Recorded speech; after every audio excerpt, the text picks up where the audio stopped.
Greetings, weary traveler, come, warm yourself by the fire, and let us regale you with mighty tales, tales of adventure, tales of heroism, and of course, Tales of Tamriel. I'm your host, Arkhaniir, and we are back with another amazing episode with a very special guest. Before introducing him, as always joining me are awesome hosts, Lotus and Pixie. How are you two doing? Hello. Good. That's good. Here now. Allow me to introduce, for the first time on Tales, the name behind our greatest sufferings in Elder Scrolls Online, but as well as the best victorious stories, the lead encounter/dungeon designer, Mike Finnegan himself. How's it going, Hello. Finn? That's good. It's good. Well, it's really good to Nice, have you sunny, here. Sunny afternoon. Oh wait, never mind. Well, it is almost sunny for me, so there's at least that. There you go. There you go. We are revolving this podcast around the world every week, and that way all of us suffer, which it's the There you theme. Yeah, everyone's sleep deprived, no one gets behind. It's a good plan. yeah. It works out most of the time for us until it all crashes at the same time. Right. There you go. I mean, There have been times that Ark and I have fallen asleep on the show. if you get too sleepy, just feel free to have a micro Not nap. all. All right. And yeah, micro nap. that's- Exactly. Nap. I already had heavy breathing memes for my life. I do not need snoring. All right. Not need those. All right. That was one of the highlights, of QuakeCon. Oh yeah, nice. But Nice. yeah. I like we ran through an entire dungeon. You're like the highlights was the prank phone call sounds that were coming from the microphone. That was the highlight. I mean, It was like answering a phone call at 1 a.m. Yeah.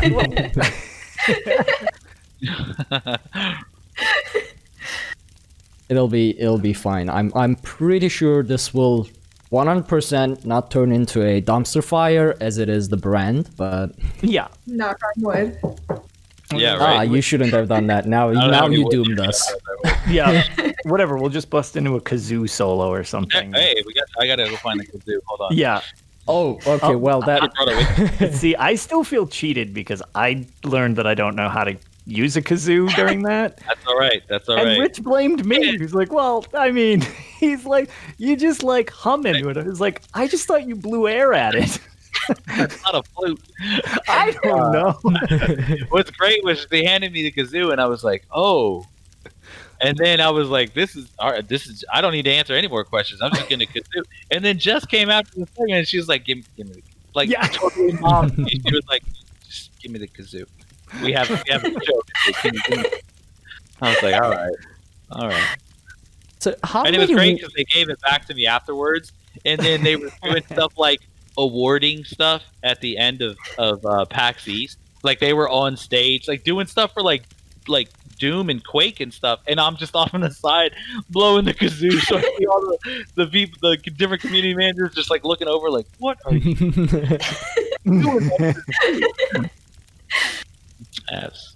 Did you Amazing. actually Yes. bring the kazoo back to work? Like Yeah, after? absolutely. It's upstairs. I'm not joking when I say I should have brought it down here. To be fair, I think I still have mine somewhere too, just Yeah. because it was commemorative. It wasn't as good as that dude who brought the like gold-plated kazoo. Okay, so this is what we're what is- derailed and we haven't even started yet. That's fine. Sorry. No, No, it's fine. It's on brand. Don't worry about it. Like the thing is, like no one knew who this dude was. He just shows up, pulls out a wooden case, and just opens a gold it's kazoo like- and It joins totally in. was like this had been passed down for generations, right? Yeah, Like the it's case was like in great because he goes, wait, guys, and then he pulls his like I don't know, he had like a backpack with a ton of shit in it, but he's like, wait, and he pulls out this like wooden case, and we're like, what's this? And he opens it up, and like it shines like gold, like, and we're like, is that a golden kazoo? kazoo. It's like Who has a golden kazoo? And then he comes out. It was 4 generations of family members waiting for that one moment. that was his moment. Like he'd been probably coming to PAX for like years in the hopes that somebody would like have a kazoo event at PAX. And then he was like, "It's my moment. It's my moment." I just want to know if he brought it everywhere or was it just a PAX thing? Oh, it seemed like this was like it's like a lucky rabbit's foot or something. Like he just had it. He was like, "Oh, I happen to have my gold-plated engraved box kazoo with me while I'm at it." You know, It's just. how many times do you need to use that? Well, yeah, it's like, is this a first or is this like a semi-regular occurrence? It's like, no, I bring it out when I'm shopping. I bring it out at dinner. Like, just whenever the mood strikes him, right? Yeah. When the kazoo strikes, you can't put a lid on that. You got to just roll with it. All right. Let's continue on. yeah, what were we doing again? All right, how do we podcast? This is exactly how this was supposed to go, and it went well. Exactly. Perfect. So we have quite a number of questions prepared for Finn, and then we'll roll into Tales, and again, probably derail midway again in the middle. But before all that, I actually want to mention Lore Seekers and give them a shout out, because last week, Jibs and Cash, they announced that they are stopping the Lore Seekers podcast with a final episode on 25th of August on Wednesday. Now, they will still be around. They still love the game. And they will be starting possibly on a new project. They still haven't announced it, but Jibs, Cash, you guys are awesome. We will miss you in Elder Scrolls, but whatever project you are going to work on next, we will be there. And you guys set up a whole new bar for Elder Scrolls podcasting. So we can only hope to like stay on that bar. And yeah, we'll really hoping to see more from you guys. So keep that in mind. August 25th. Go to their last show live on twitch.tv/loreseekers. I think it's the Lore Seekers Podcast, the full name. Yep. I think it's 7:30 p.m. EST, but there are a lot of time zones involved. So go check out their Twitter. They are everywhere. So do give them a solid last episode. Do not forget. We will be there. You should be there. Well, I might be asleep because I'll be I'll be waking up for work, but we'll see. I'll try to be there. So, questions. Are you ready, Finn? Sure. Let's do it. All right. Why are you doing this to us? Yeah, that's the first question. We left that one off. Why do you do this to us? No. I mean, that's I can go on to podcasts like this. Aw. That's the reason. It's totally mercenary. All right. So before we begin with the questions, tell everyone who are you and what you do in Zenimax Online. I mean, we did introduce you, but what would you say you do here, Finn? So, I am the lead encounter designer, formerly the lead or the dungeon lead. So what that means is not only am I in charge of dungeons, trials, and arenas, I'm also in charge of the teams that put in any new monster that goes into the game, as well as any the overland encounters and stuff like that. So if you run through monsters you have to kill on a quest, if you deal with a quest boss, if you deal with world bosses, group bosses, delves, public dungeons, all of that are the teams that I'm responsible for. So I'm kind of overseeing all of that stuff. So anything that we swing a sword at is now... Anything you fight. All right. Hard mode, story mode incoming? That'd be fun. Oh, well, so get to know you more first. How did you get started in the gaming industry, games industry, and Zenimax Online Studio? So I started this next year, January of 2021 will be my 20th year. So I started in 2001 at Sony Online Entertainment, working on EverQuest. So I started in customer service. From there, I moved on to Mythic and worked my way up from customer service to QA to development and stuff. And then bounced around after. I've been fortunate enough that I've had some pretty long-standing studios. I think I was at Mythic for almost 8 years. I've been at Zenimax now.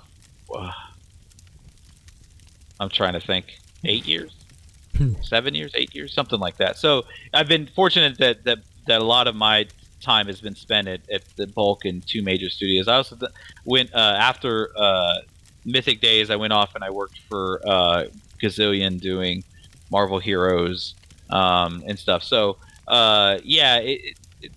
but I've always been in that MMO space. So that's all from start to finish in the games industry.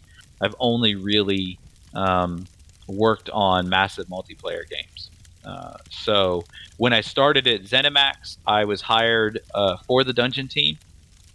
So the advantage there is I've only done dungeons, and so we had a lot of the early development of Elder Scrolls was a lot different than the development is than the game you see now. So we had some big changes that happened. When I started, the game was still like tab target and stuff like that. So that's way back. Yeah, it's way back. It's way back. So, but we had started to transition to this new, like, we were like, okay, we made the decisions at those points. We were like, we're going to transition. We're going to actually, make the combat system what it is today and change and stuff. So at that point, it necessitated changing the philosophy behind how we built content. So I was from the ground floor rebuilding the dungeons that we had and redoing all the dungeons we had. So I've had a hand in every single dungeon trial or arena that we've ever put in the game. So either from actual nuts and bolts development to overseeing the team that does it to, all that stuff. So that's kind of where we've gone from there. And then as this opportunity came up earlier this year for the encounter lead, they approached me and said, "Hey, do you think you could do this?" And I was like, "Nope, but let's try." So that's how that came about. Well, I'm congrats glad on the it did. promotion. Yeah. Thank you. I would say I didn't deserve it, but I did. Yeah. I'm kidding. I mean, eight years of working on all of the dungeons, trials, anything that we sort of throw ourselves at continuously, and maybe sometimes don't even actually get to finish in terms of difficulty of dungeons, things like that. Do you enjoy? Haven't finished True. yet. That's a very optimistic spin on that. Yes. There is only one thing that I'm afraid that I might not actually get, and that's the Black Rose Prison hard mode. That place scares me, but that's our it's a nightmare. We took that place as our crown achievement. Once we clear everything else, that's where we are headed. Black Rose is rather difficult. Yeah. What a polite way of saying that. I mean, it's funny because if you look at the philosophy for the different pieces of content we have, that's very much ingrained into that kind of piece of content. So the arenas, that's kind of the philosophy behind the arenas, is to say these are the challenging things. If we want to put in something, we're going to put a leaderboard behind it. We're going to do other stuff. These are where we're going to jack it up to 11 essentially in 4-player content to say this is going to be really, really tough, and we're going to really, really challenge you guys to get it, to master it, to get these scores down. We've actually just started branching that way, kind of more towards with the hard modes and dungeons. So we took the edge off on some veteran stuff, and then threw the difficulty back into hard modes. But I'm sure you guys can know that there are some dungeons out there that the difference between veteran and hard mode isn't much. So if you could do veteran, you could probably do hard mode. Fall Creek Hold is a good example of you could probably do hard mode if you could do veteran, because that's pretty tough. But as we reflect on things and take a look at stuff, we try to go back and reevaluate those kind of things and say, all right, we could take the edge off a little bit in veteran to give more people an opportunity to do it in veteran, and then really jack it up in hard mode so that when they activate it, they're like, okay, buckle up.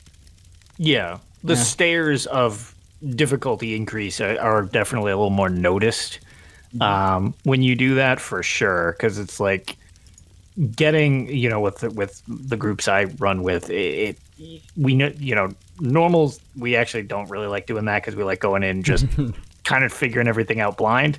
Yeah. But then, that jump to hard mode is like, okay, that's a lot of shit you just threw at me at once. It's like, okay. This is why I love to see it when we put something on PTS, and I'll see the people going on PTS, and the first thing they do the first time they get to a boss, and they're like, hard mode. I'm like, all right. Way to jump in with both feet, huh? Rip that Band-Aid off. It was funny to see people with Stonethorn and Stone Garden when they would do that with hard mode. There's a and not to spoil anything, but there's a lot of mastery with that, learning how things work and function.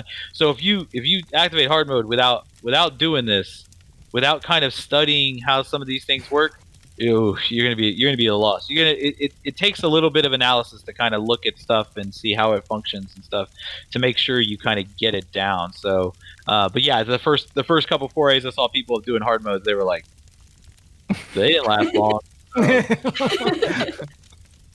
I now pity my dungeon group because I am really not good at paying attention to the mechanics. If you remember from my Unhallowed Grave run, the first day. I was going to bring that up. You know what's funny is I was like, oh man, I hope Ark talks about paying attention. Because great. Because I was in your chat and I watched as you're heading to the kiln boss, and I see and I'm sitting here watching, and I'm like, all right, he's going to learn. This is what's going to happen. He's going to learn. Because you have to do like a fake version of the mechanic. So he's obviously going to see this and then put it together and go, this is how this works. Nope. What was doing, like messing with emotes or something like that? And everybody was doing aggressive. Nope. Oh, you're throwing buckets of water on fake fire. That's right. You were over there just like throwing water on fire, and I'm sitting there like this. I was like, he didn't see anything. And then it was great because you went into that boss and you guys got wrecked, and you're like, what the hell is going on? And I actually typed out in chat. I'm like, dude, I showed it to you twice before you got here. I think beautiful. we were stuck there more than like any other, like including final bosses and things like that, because it was with pugs too. So no one really paid. It's funny because the kiln is like, once you know it, it's really not that hard. I mean, once you kind of get I have to go up here and look at the dots. Okay, I get it. It's not tough. But it's until you get it. You're dying a lot. That's just it. Like that boss specifically, I remember the first time we did that, we were all proud of ourselves because I watched Ark's failure and I never saw him figure it out. So like when we went in, I don't know, whatever, 2 weeks later when we got it on PS4, I was like, okay, cool. I still don't know how this works exactly. I just know it involves something about looking up and has nothing to do with splashing water. That's pretty much what I gleaned from that experience. Yeah. And I remember we were so proud of ourselves because we figured out the like sigil thing pretty quick. Mm-hmm. But I don't know why we got so proud of ourselves so quick, because we didn't realize that you then needed to break the shield to make him slam down and turn it off. We're like, oh, we figured it out. We're good to go. So we're standing there waiting for him to just like slam down. I was like, he's not doing it. And he just roasts us all. And I was like, I guess we don't have it. No. Okay, I'm going to say something embarrassing. I just learned that you have to break his shield to actually make him slam the sword. I was today years old. And we cleared it on hard mode and everything too. It's like, we just stood there waiting. It's funny because that is also one of those things that is probably hindsight learned. Like if once you, well, for most people, you learn that. Because if you drag it and you break her shield and you use your slam, if you remember back to the two previous times where you have to break the fake thing shield and then it slammed the sword down, you're like, oh, that's why I had to break the shield. Yeah. Okay, that makes sense. So I also had trouble figuring out that mechanic, and you had popped into chat, and I was like, we've cleared this, but we don't know how we cleared it the first time. How do you actually do it? I thought you were actually trying to be helpful because the way you phrased it, you were like, oh, you go up and you kind of synergize on the boss, but instead of pressing X, you press E like you're going to talk to her. And apparently she really does not like talking because I immediately died. Because all of a sudden you just see the healer run up right in front of the boss. It was an RP boss. You got it wrong. It was an RP boss. You actually had to right. You didn't choose the right select. It's just like you should have said you want to die right now. It's like talking to a Dark Brotherhood door, right? It's like you didn't say the right phrase. Sorry. Right. Nice to know we all had issues there. Yeah. I mean, the other day, and not to spoil anything, but there's a lava pit in Stone Garden, and I was in somebody's stream, and this is the thing of like, I think people that really know me will know that I'm really not serious a lot of times with these things. So, but I was in the stream, and I was like, oh, there's a chest in that lava over there. Oh, really? And I saw them run in there, and they died, and I was like. What? I'm sorry. They're like, you said there was a chest there. I was like, I'm just kidding. Just kidding. I'm sorry. And there's that delay in text, right? So I see her start to go into the lava. I was like, I'm just kidding. There's nothing there. But she didn't get it. She didn't get it until she died. It's like, there's a chest here. Oh, you were kidding. Sorry about that. Just the hard mode is not enough. There's also need to be this extra layer nudge towards the extra hard mode. Just a little push. So, I mean, you know these dungeons like the back of your hand, probably just took part in designing all of them for 8 years, things like that. Do you enjoy running them yourselves, or are they like you can do them eyes closed, they're just too easy for you? They're not too easy. I think that there's a difference between knowing and executing. So yes, I do know the mechanics in all the dungeons, but that doesn't mean that there aren't tight windows to execute right, or paying attention and I missed a block or something like that. So you still have to do that. And I absolutely love to run dungeons. I actually love to run dungeons with pugs too. What was great is when Harrowstorm went live, and I dragged my wife into the dungeon. I was like, all right, let's go random some dungeons. And the best moment, and this is what highlights what we love about as a team, what we love about Unhallowed Grave is we get in and we pug this dungeon, and I'm a tank and she's the healer. And we got these two other people. And the minute we get in this dungeon, the DPS goes, hey guys, there's secrets in here? And I was like, really? They're like, hey, you want me to show you where they're at? I was like, oh, absolutely. You lead the way, bud. Like, and he did. And he went to all the little secrets and shows telling us the whole time, like, you got to be careful here because when you jump up, you got to make sure you get this. And I'm just sitting there like, and it's funny because I'm sitting there with my wife and I was like, this is great. I love this guy. This guy is this. But that's why we do those kind of things, right? That's why we were like, to get people like, I've heard people that are like, I run Unhallowed Grave all the time and I love to show people the secrets. And it's like, that's why we do those. But yeah, absolutely. I love to run all the dungeons. And I run them for different reasons. A lot of people will ask me, what's your favorite dungeon? It's really a tough question. It's like, I always say it's like choosing a favorite kid. Which every parent has. I was going to say, you gotta have a favorite kid, right? You don't tell them though.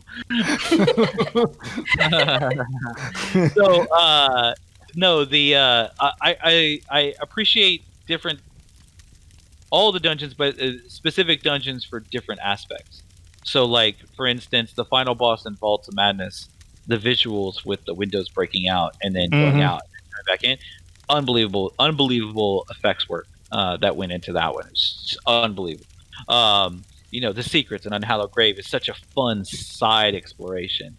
The spectacle of Frostvault's final boss, turning you into a skeeleton. Look at you, just roll your eyes, Lotus. I've been in there a bit this week. Yeah. I heard. No, but I mean, it's turning you into a skeeleton and having that kind of be this new type of gameplay that you haven't seen before and stuff. So, and I also appreciate the length of Fungal Grotto because, if I want to just, we just, get this one out of the way, it's not going to take that long and it gets us kind of what we need and stuff like that. Plus, back when Viper was super good and super meta, that was like, I was like, I'll just solo Fungal Grotto and just run through that. Yeah, that's a super callback. I used to love the Viper's Sting, Black Rose, and Villadreth setup PvP. I used to have the total proc PvP set. It was like Veli, Red Mountain, and Viper. It was like, I hope you don't get RNG screwed on this one because I heavy attack and it's like everything procs on you.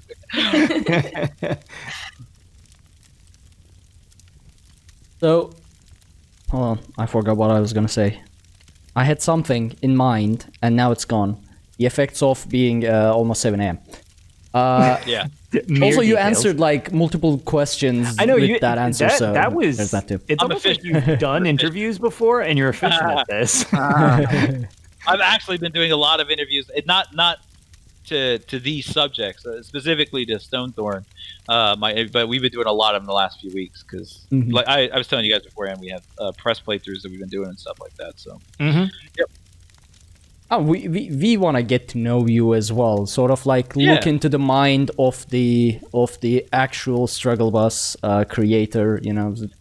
Maybe it'll help us navigate better the future. I do want to say, I appreciate all the credit. It is not just me. I have an entire team of absolutely kick-ass designers for sure that toil away and they put in the blood, sweat, and tears to make these experiences and stuff. So I just want to give a shout out to all the designers that the dungeon designers that have been kind of creating these things because they're really the ones that are making all of these experiences for you guys. They kick ass.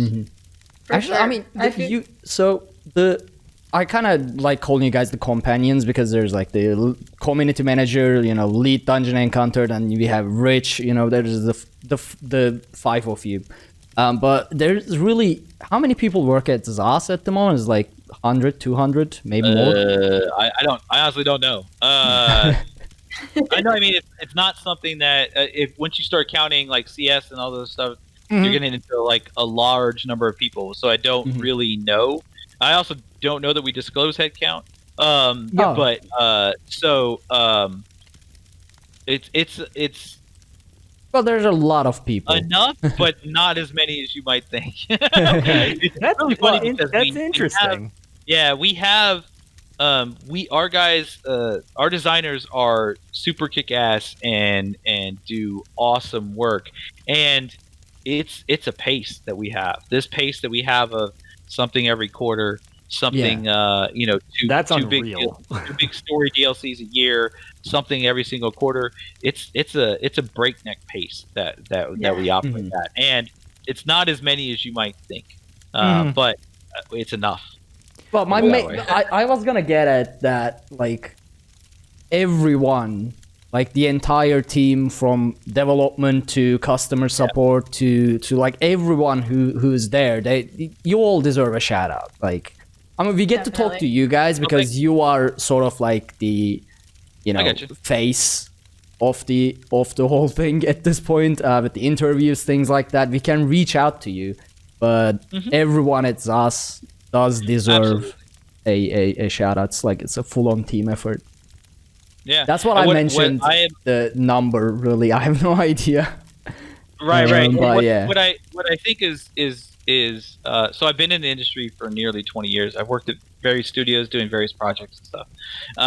And one of the things that I am most heartened by is the collective passion that we have at ZOS. Is everybody, even we'll have disagreements. We'll have disagreements all the time about different things and different aspects and stuff like that. But they're not disagreements that are born out of, I don't want to do this work, or this is a bridge too far, or this is anything like that. All of the design stuff and the arguments or the disagreements that we have all come out of the passion of wanting to make the game the absolute best it can be, and we just have sometimes we just have differing ideas on how we're going to do that. So like I said, even though we disagree and work is work, that collective passion that we have is pretty special at a studio like Zos. Mm-hmm. And that actually pours into the community as well, like the Elder Scrolls Online community, because I mean, I've never been an MMORPG player until Elder Scrolls Online, and the reason I've played this game for 6 years and God knows how many thousand hours now is because of the community. And it's I feel like it's pretty much the same as well. There you see these arguments or every now and then like clashes of ideas, but as you said, they are also fueled by passion about the game. Like two people who really love the game have two separate ideas and they just like clash at each other. That's part of the feedback loop in the area that we recognize that our community is very passionate and stuff, and kind of wading through some of the more passionate responses to some of the things we do in order to get the nuggets of feedback that we need in order to make decisions we do is not always the easiest job. But it is. We recognize that that's something that we try to do. You know what I mean? So that any feedback that we get, we try to delve into it and dig through some of the colorful language and get to the nuggets of good feedback there.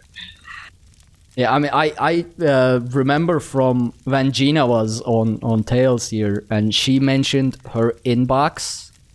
I can't.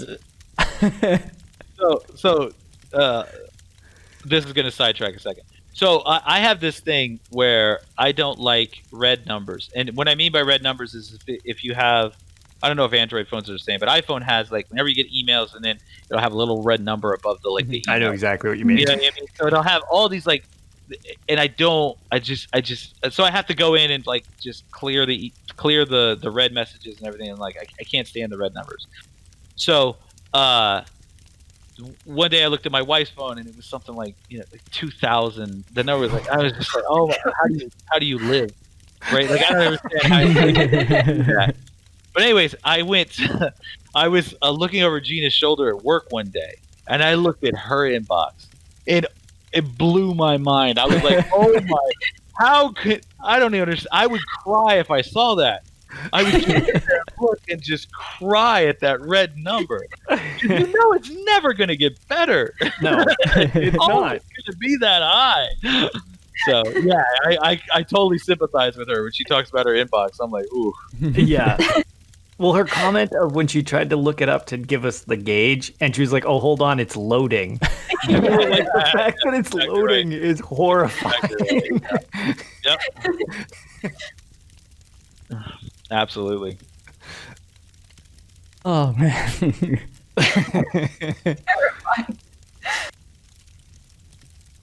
So, Finn, I mean, you did mention tanking a couple times, but what is your favorite role to play and favorite class to play? So when I started, I liked Templar DPS. My very first class was a Magicka Templar. And that's what I kind of enjoyed when I first started playing the game. I gravitated towards tanking, kind of as a means to like, being with a group of friends and not having a tank, and you're like, all right, I'm just going to pick this up and start doing this. So I started tanking on a Dragon Knight and went through all the things to get the gear I needed and whatnot, and I fell in love kind of with tanking. So I really enjoyed tanking. And then when the Necromancer came out, I picked that up and started that as DPS, but then I swapped over to a tank and started building kind of this, and now I can't tank on anything else really. So my preferred class right now is Necromancer tank. Interesting. I have started to build just some like more esoteric stuff. Like, so when I'm just running around doing overlaying content and stuff like that with my wife or something like that, I have this weird solo build that isn't really high DPS, but it's going to be super survivable, but it's not really a tank. So I kind of build, that to get the story elements and to make sure we don't die, but also not kill monsters before she sees them and stuff like that. So Yeah. I'm happy to hear we have similar play styles, both in terms of like overland questing and. I use that bucket water emote all the time. So very similar play style. Very similar play style. Okay, maybe not there. I get so easily distracted. It's just. See, I blame. When I was playing in North American Mega Server, I was a part of this role-playing community, and I spent like at least 1 year of my ESO time was spent purely on role-playing. Like, I would log in, I would just, we would have these events and things like that. I spent an entire year not fighting anything in ESO and just role-playing.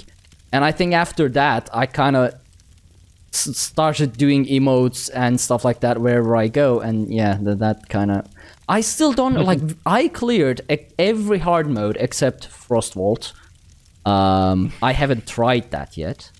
And I still don't know most of the mechanics. I somehow go through them, but I have no idea what I'm doing half of the time. You're hurting my heart. You're hurting my heart. You just run up and poke things. That's it. I just get carried, I think. Like, I run with really good people. Yeah, I run with really good people, and they're like, instead of explaining mechanic to me, they figured out, I guess, it's best to just tell me exactly what to do and when to do it. So I can survive the mechanic without actually knowing what the mechanic is. Right. The problem with that is when I run... Why? Yeah. Just do it, all right? Yeah, no pretty questions. Much. Just block it. Just do it. Move to your left 2 steps. Why? Just do it. I want to tell you, you're dead. Put the bucket emote down and do it. There are times I caused no death runs while messing around like that, so it happens every now and then.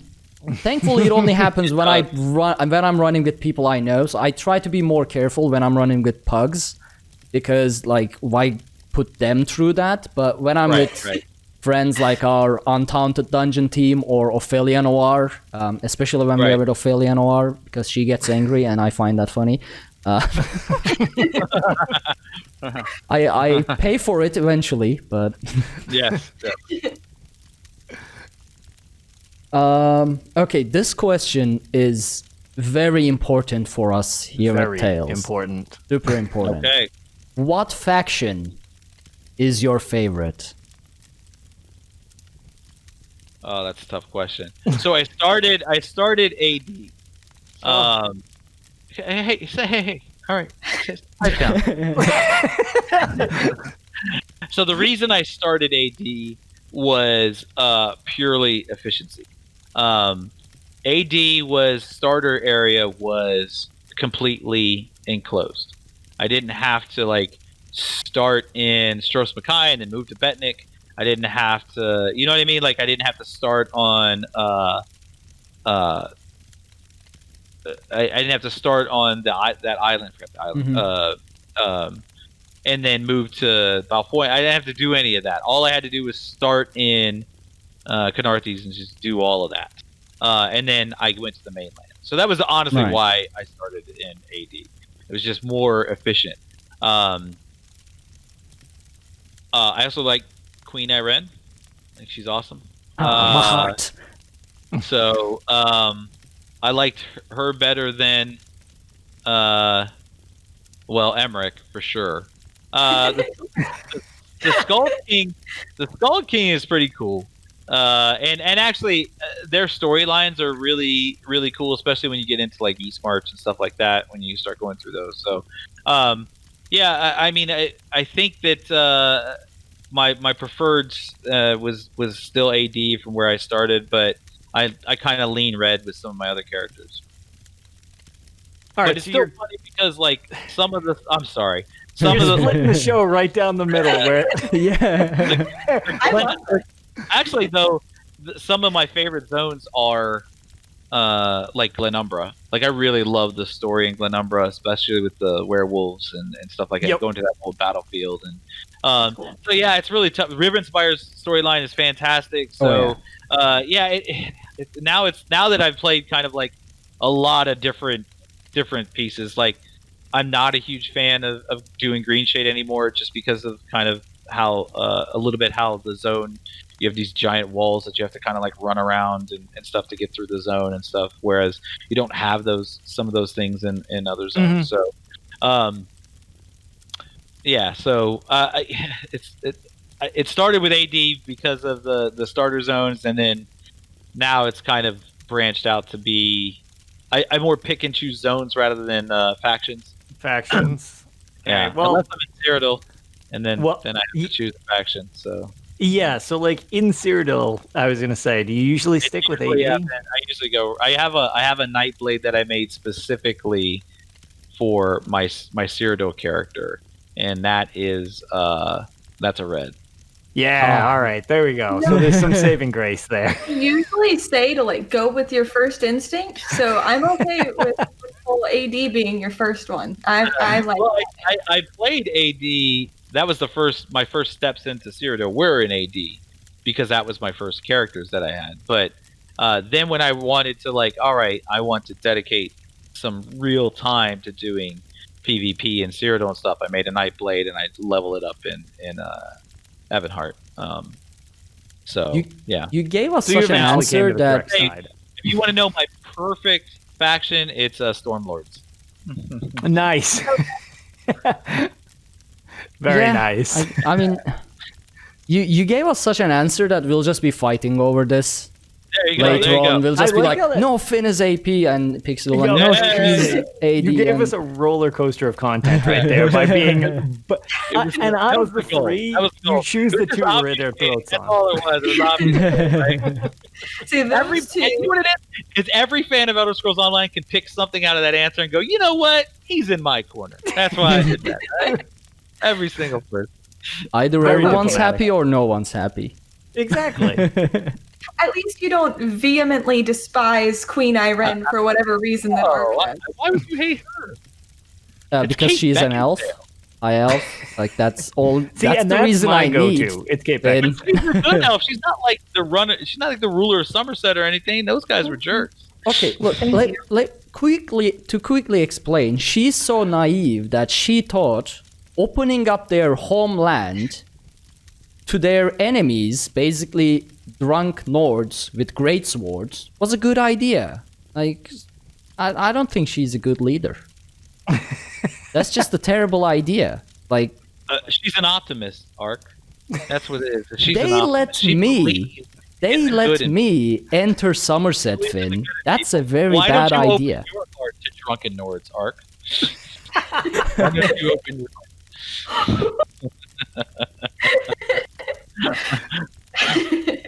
I mean, despite our absolute vocal hatred for AD and High Elves, most of our community is somehow AD, and you are making a lot of people happy right now. I know. I feel like our network became very 50-50, and Finn just really drew the line at like so I started with AD, but I also play EP to really just dig that line right in the middle so that we can just be at permanent war. Yep. Straddling the trench. He's trying to bring us together and end the feud. Yep. Oh, there it is. I'm an optimist like Queen Irene, apparently. There you go. You guys There you go. seem to be taking it the other way. Drunk Nord. That's all you need. Drunk Nord. Bridges the gap.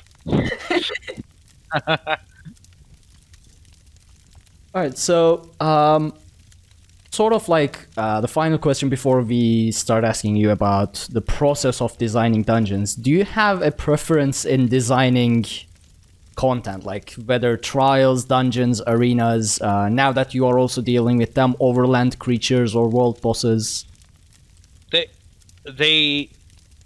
So the short answer is no.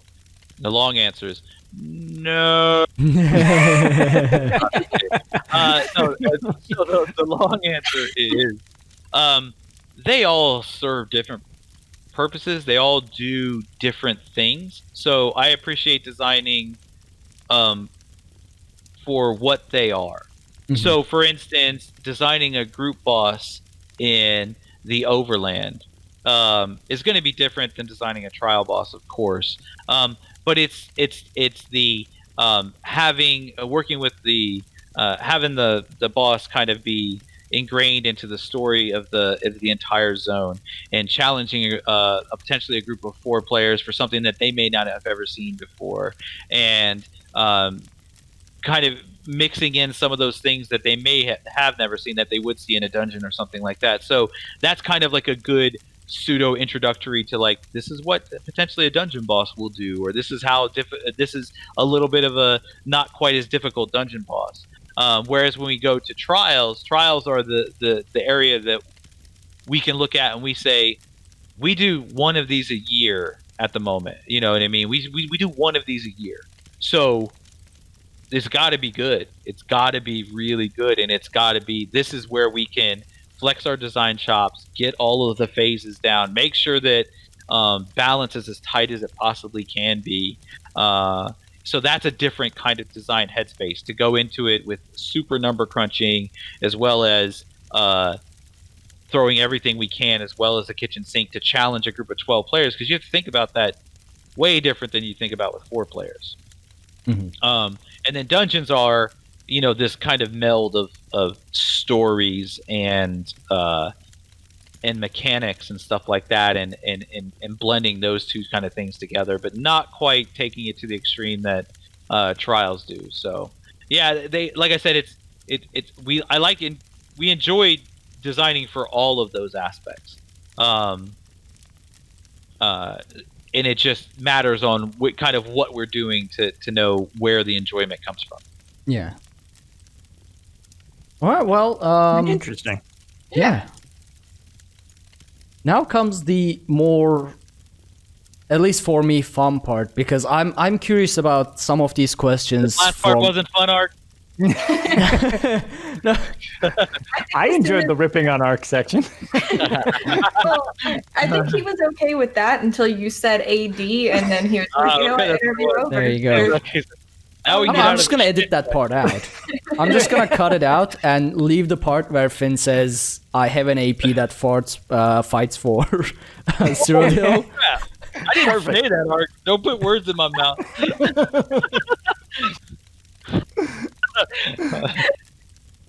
Yeah, that. Look, I'm getting sleepy. Okay, I can always have this excuse. I love it. Like running the show at 7 a.m. We got it. Anything I say wrong, I'll just blame it. Like I always blame my healers. It's completely fine. Like I always blame my healers. Look, we have a mutual understanding with our healers that it is fine for me to blame them. We have vocally agreed that even if they are completely irrelevant to what's happening, I can blame them. So it's fine. They vocally agreed to that, or you just said, I'm going to do this, and that's what happened? I can neither confirm nor deny. He's like, mute your mic. Do you agree? Say nothing if you agree. Yes, they agree. Unmute. You had your chance. Moving right on. You had your chance. Moving on. But yeah, this part I sort of have a professional curiosity interest as well. Like actually, so my lead developer at work, I work for a mobile game company, and he actually he listens to the show as well. And when I mentioned that you were coming on the show, he was like, "Oh, ask questions about the development process." And so that's why this part is also interesting. So, what is the process of creating a dungeon or a trial? Like, what you do from how you begin with an idea to the finished project? Well, how long do we have? I mean, however long you have. Overarching view, kind of. So we start with the first thing we start for any dungeon is the story. So especially lately, what we've been doing is with the year of. So we had the year of the Season of Dragons last year. We had the Dark Heart of Skyrim this year, and so we start with the overarching story, and that's done well in advance. So we get an idea of what usually the writers and the lead content designer Jeremy and the lead writer Bill, they sit down and they'll hash out the story for what the chapter and the DLC and kind of the arc of what the entire year is going to tell us and stuff. From that point, we pull off the nuggets that we need. So, for instance, I have to know what the chapter is going to be so that I know what the first 2 dungeons are going to teach you about the chapter. So that's the start of it, is to get the nuggets of what do players need to learn going into the prologue and into the chapter.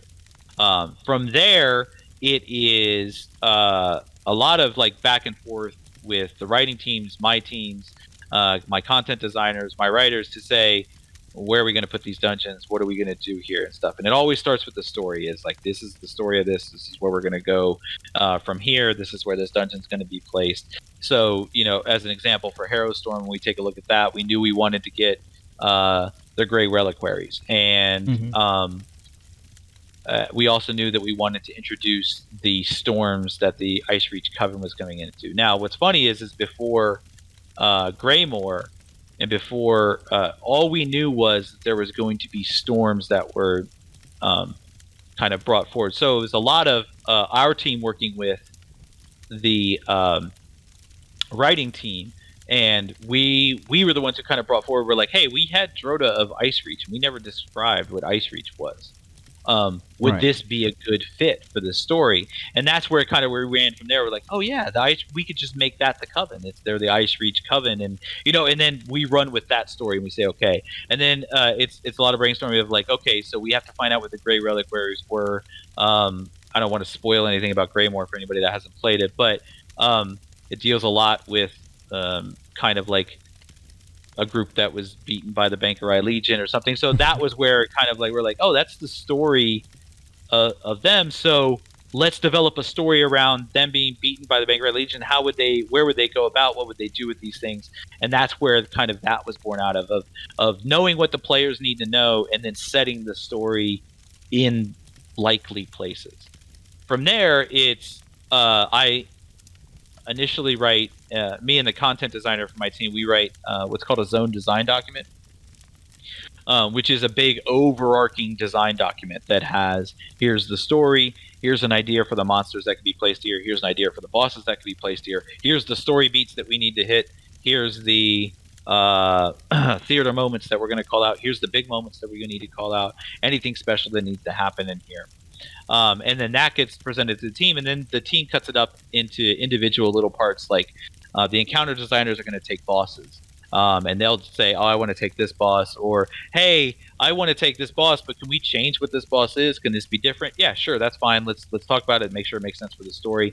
And then we cut it up there, and they write individual content design documents, which are bite-sized pieces that fit into this bigger zone design document.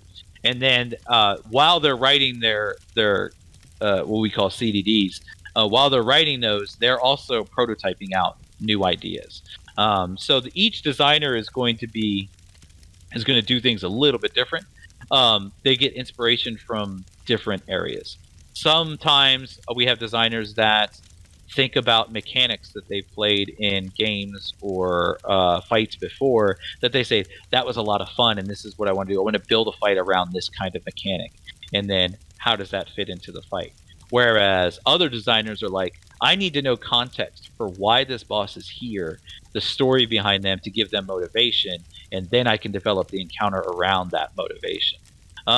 So in part of being the lead of that is kind of like, yeah, let's roll with it. However we get the good, however we get the awesome, I don't care. I don't care the necessarily the process. We just need to get the awesome. So they write the design documents. We go through prototyping and play testing when they get stuff in, and then from there we have weeks and weeks of implementation and then iteration once we get through there, and then go through. So it's not exactly linear though. So a lot of times we'll get to a process where, we have a lock time where we lock before the first PTS cycle, and that's usually a couple weeks before it's going to actually hit PTS. And then we lock the server down, we branch it off, and we set it up so that it's going to be ready for PTS. So for a month before that lock is our balance passes. So no matter what the team is working on, when it comes to that month beforehand, we drop what we're doing, everybody refocuses on their boss works, sits down with our QA team all week for 4 weeks, and balances these bosses and stuff like that, handles bugs, balances bosses and stuff. So like I said, it's broken up into chunks, and it's not exactly like, oh, you're going to work for exactly 3 months, and then exactly 3 months more, and then exactly 3 months more. It's more like, I'm going to work for a couple weeks on this, then I have to put it down and do balance. Okay, and now I need to split my weeks because I have to do PTS feedback and bugs. And then I have to, so yeah, it's this constant back and forth, but remembering that's why we have the document so much, is so everybody is on the same page with where we're going with this stuff. Yeah. I hope I answered it. Yeah, it actually answered like more questions as well that we had. So the next question was going to be, how do you collaborate with other departments for the story, environment, characters, and how do they affect the mechanics of the encounters? That's actually pretty interesting. So my team actually has, the dungeon team actually has, it's somewhat unique in the studio in that it has a dedicated world builder to that team, and it has dedicated effects and animator to that team. So they collaborate in the process of doing prototyping and content work. They talk to the world. World builder. They talk to the animators, the effects artists, and they say, "This is what I'm planning on doing. This is what I'm doing," so that we can kind of get a pre-sanity check on what we want to do, so we can say, okay, yeah, we could do this, or we can't do this, or anything like that. But another thing is that, speaking kind of earlier when I talked about the passion of the studio and stuff, we're not too proud to get ideas from wherever they come from. So a lot of times as we're collaborating with Mars, our world builder, he'll say, hey, would it make sense if I do this here and then you can play off of this or something like that? And we'll be like, oh yeah, that'd be great. Oh, and that might change the way this fight works, or that's a good idea for how this is going to work. So like I said, it doesn't matter. You don't have to be a designer to come up with a good idea that we can then implement and put in and stuff like that. If you look at the secret areas in Unhallowed Grave, those were very much the work of Shane, one of my senior designers, and that was a collaboration between him and Mars to kind of go through and put in these side areas. And those were very much done like kind of after the fact. Like we'd already had the dungeon built and kind of like the path going and stuff, and then he had this great idea of like, let's build these side areas and see what these are. And that's where, and that was working with the world builder and kind of collaborating and building out these side spaces and stuff. So it was, we collaborate with all of them all the time. We also collaborate with our figure team quite a bit. I know that you guys have seen in like Moonhunter Keep the green, like Spriggan animals and stuff like that. Yeah. That's funny because those were born because those were mounts first for the Crown Store, and we saw the mounts and we were like, "Ooh, can we get monsters? Can we take the saddle off those and make those monsters?" And then that was us going to the figure team and saying, "Hey, how much time would it cost us to do this?" and getting estimates, and then saying, "You know what, let's do it." And so yeah, a lot of those times we'll see kind of what figure's working on over here or doing over here, and we'll be like, "Hey, can we borrow that? Can we use that?" Another thing is because in my new role, where I'm in charge of the monster team as well, I kind of have some inside knowledge of that too. So like I can see as I'm planning out a trial or something like that, I know what new monsters are kind of coming down the pipe because we're already knee deep in development on that. So I know when it's going to come in, so I can plan ahead and say, yeah, we could probably use that for this, or probably won't be ready for that, or anything like that. So yeah, it's it's a lot of collaboration. That's for sure. Mm-hmm.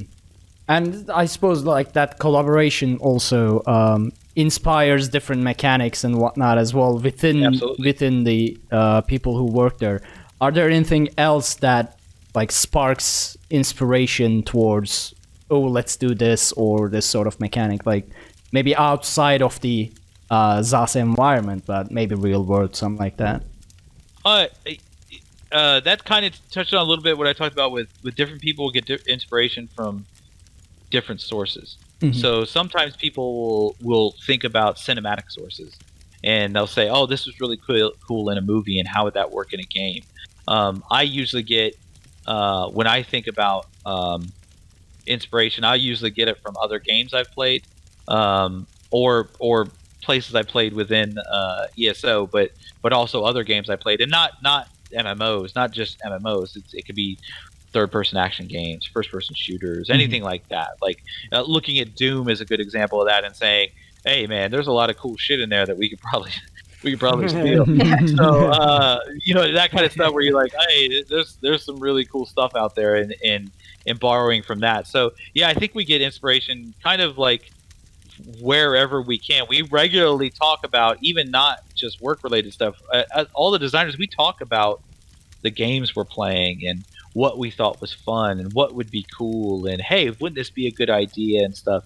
And talking about other teams, if you look at the grappling hook mechanic in Unhallowed Grave, that was first developed for Dragon Guard. So like that was before, that was that was us looking at what they did and said, "Oh, we need to put that in the dungeon." Yep. You know what I mean? Like we didn't do that. So absolutely, as any team that kind of develops anything, we absolutely look at it and say, "How can we steal that?"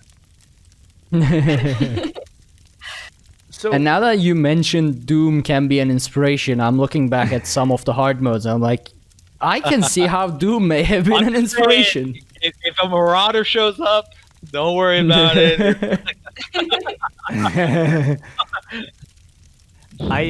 That makes me very curious. So referring to that, being like from Dragon Guard, is the logical conclusion from that, was that based on the fire seed from Murkmire too? The way you would, because like the concept is almost just like inverted. If you think it like, do you happen to know if it traces back to that where you used to throw the seed and the plant would pull you, as opposed to, okay, interesting. Okay, cool. And what it is taking kind of that nugget of gameplay.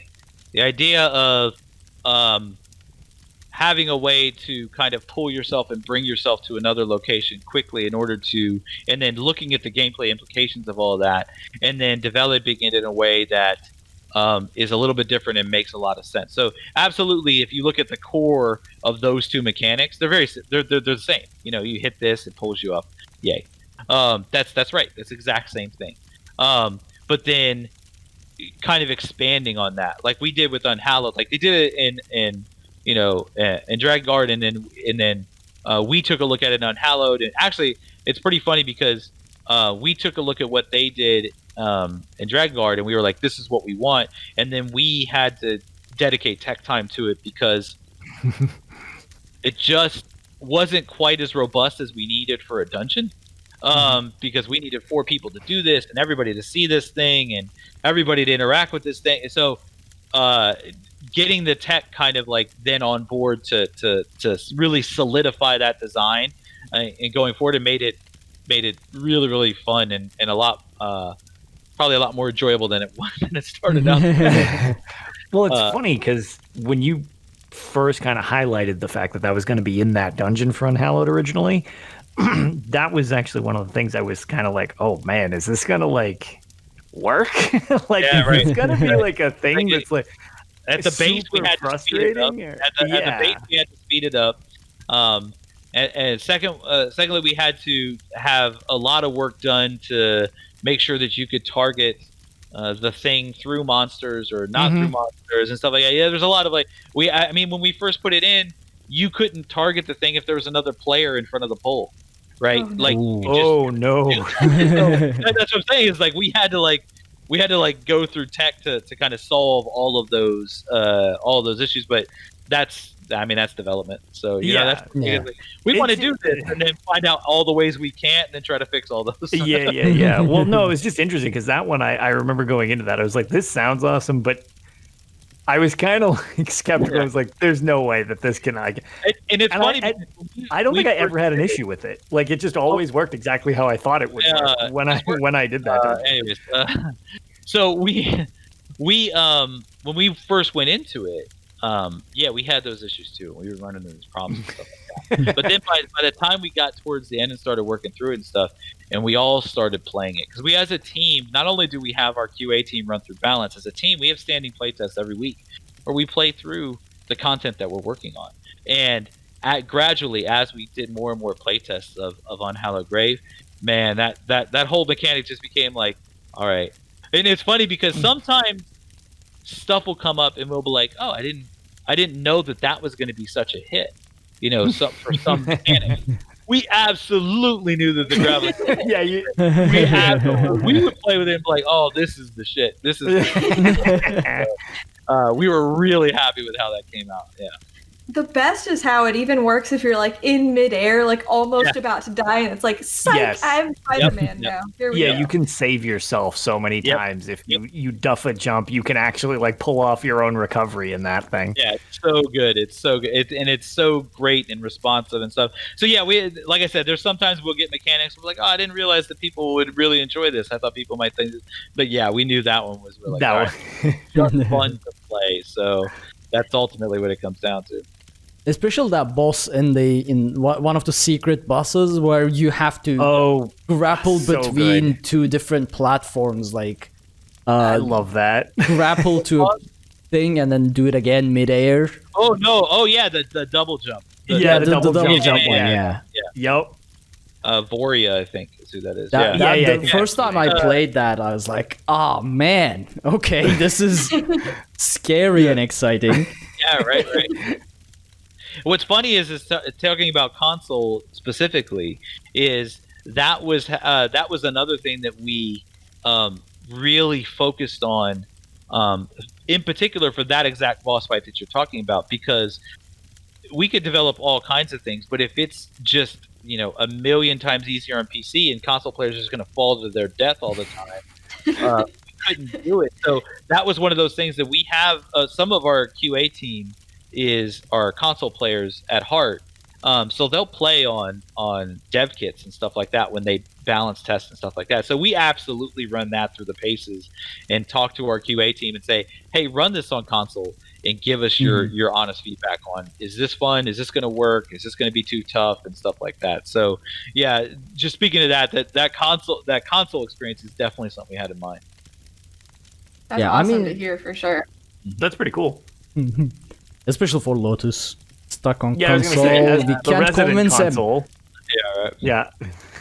All the achievements he has that he just can't let go. If I wasn't so OCD about my achievements that I've collected and the inability to make myself start over, because that ain't happening. So Finn, if I were to promise to learn all the mechanics properly, would you delete Lotus's console account so that he may play on PC? Well, everything's getting fuzzy. I could probably agree to that. I could probably agree to that, and you would be safe, Lotus. All right, never mind. I like this.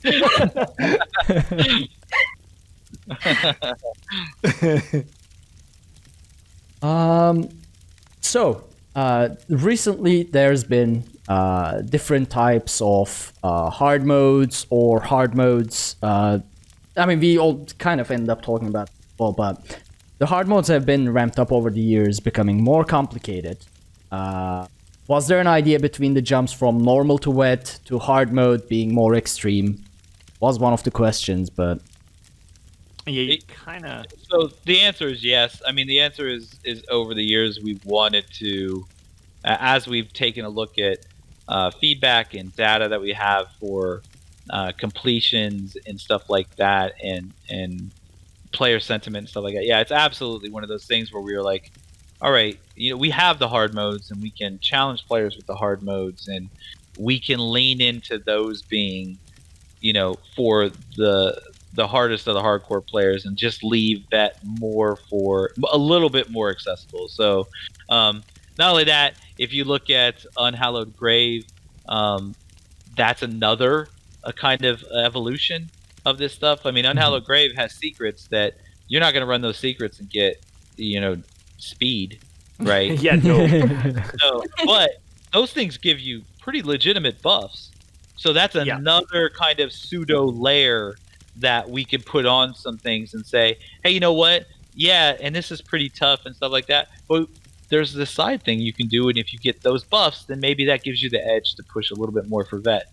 And actually, I think that side stuff even works in hard modes. So there's even another layer of if you activate hard mode, then you still have these buffs and stuff like that, which is a little bit different than what we did in March. It's in March when you activate a hard mode, it strips those buffs off, but in Unhallowed it keeps them. So that's one more level of kind of like granularity that we have there. Yeah, to that note too, we gave up on the idea of it pretty quickly, but we were like, at first when we were, once we got through the Challenger version of it was like, okay, cool, we got that hard mode hits pretty hard, there's a bunch of stuff going on. But as we're looking at it, because you've got the title now behind the trifecta, we're starting to look at okay, let's start working on getting the trifectas. We'll just do all 3 hard mode speedrun no deaths at the same time. And that one, and we were looking at it, and I was like, man, this is gonna be unpleasant since we can't get any of those side buffs if we plan on doing speedrun at the same time. There's no way that's gonna work. Right. So it's like, ouch. Right. Yeah, and I guess the base mentality there is kind of the way we approach it is that side stuff is really for exactly who I just talked about. It's the players that are like, you know what, that's pretty difficult, so maybe if I get these buffs, then I can take the edge off. Or we could do vet, but hard mode just smashes it, so maybe if I get these buffs, it allows me to do that kind of stuff. It is not there for the people that want no death hard mode speedrun. Those are the people that are like, you got to skip all this stuff and just run straight through. So yeah. And the Unhallowed Grave final boss the only way I was able to survive that was going up to 45-50k damage shields, and instead of blocking, I just started spamming damage shields and doing a heavy attack in between, and just basically kept myself at 100k somehow, and supported that with Magma Shell, and eventually because our DPS is really good, they really carry me through these, because again, I still don't know what hits in Unhallowed Grave final boss. Something hits very hard. That's all I know. This is true. There is something that hits very hard. I don't know the animation. I don't know the object that it. I just know every now and then I get hit by something, and if I don't have 67k health, I die. So we get a lot of shit for having the base death recap hints in dungeons. Where it'll the death recap hint will come up. It's like, hey, if you dodge roll, you'll avoid they're most insulting. Arc is this is the reason we have those in there. It's for just as a reminder. Hey, if you see sparklers, you can block. Oh. All right. See, the problem is I never see those sparkles. It's everything is happening all at the same time, and I'm looking at the screen. My brain just doesn't register the boss doing anything. To me, it's just there, and then I get smacked in the face with a greatsword and just fly off the map. He's doing some stuff, yeah. I mean, something hits. It's his job. He's just doing his job.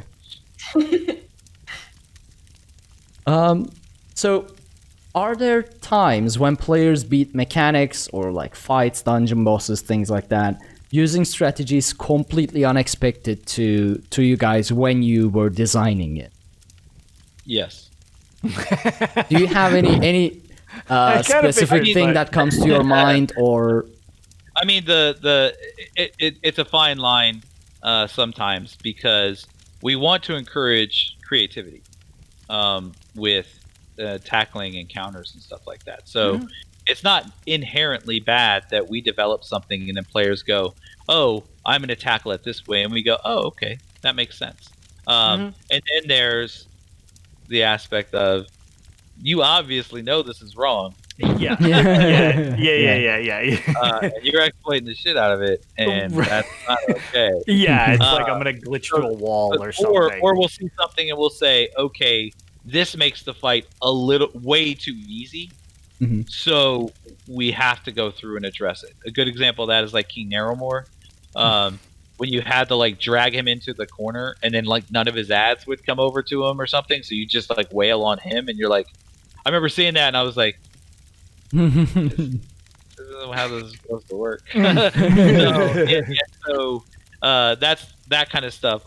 Sometimes it'll be using new abilities in creative ways, like Siege Shield to get extra range on your abilities or something like that. Sometimes we'll see that use, and we're like, oh, that's cool. That's a good way to do that, and you get a little bit of extra range on stuff. So those kind of things are like the ones where more allowed to like, okay, we'll let that slide. You can handle that and counter that way and stuff like that. It's only when it gets to and it actively breaks mechanics or monsters don't know how to find you or something like that we go, we probably need to adjust that, fix that. Yeah. But yeah, mine was more in the sense of, like, as you said, using Siege Shield. I didn't, like, I just learned that it gives range because it's a skill I never used, but or like lowering the DPS to prolong the fight, so you can just save up more ultimates, things like that. It's funny because in some regards, that is the natural design of the fight.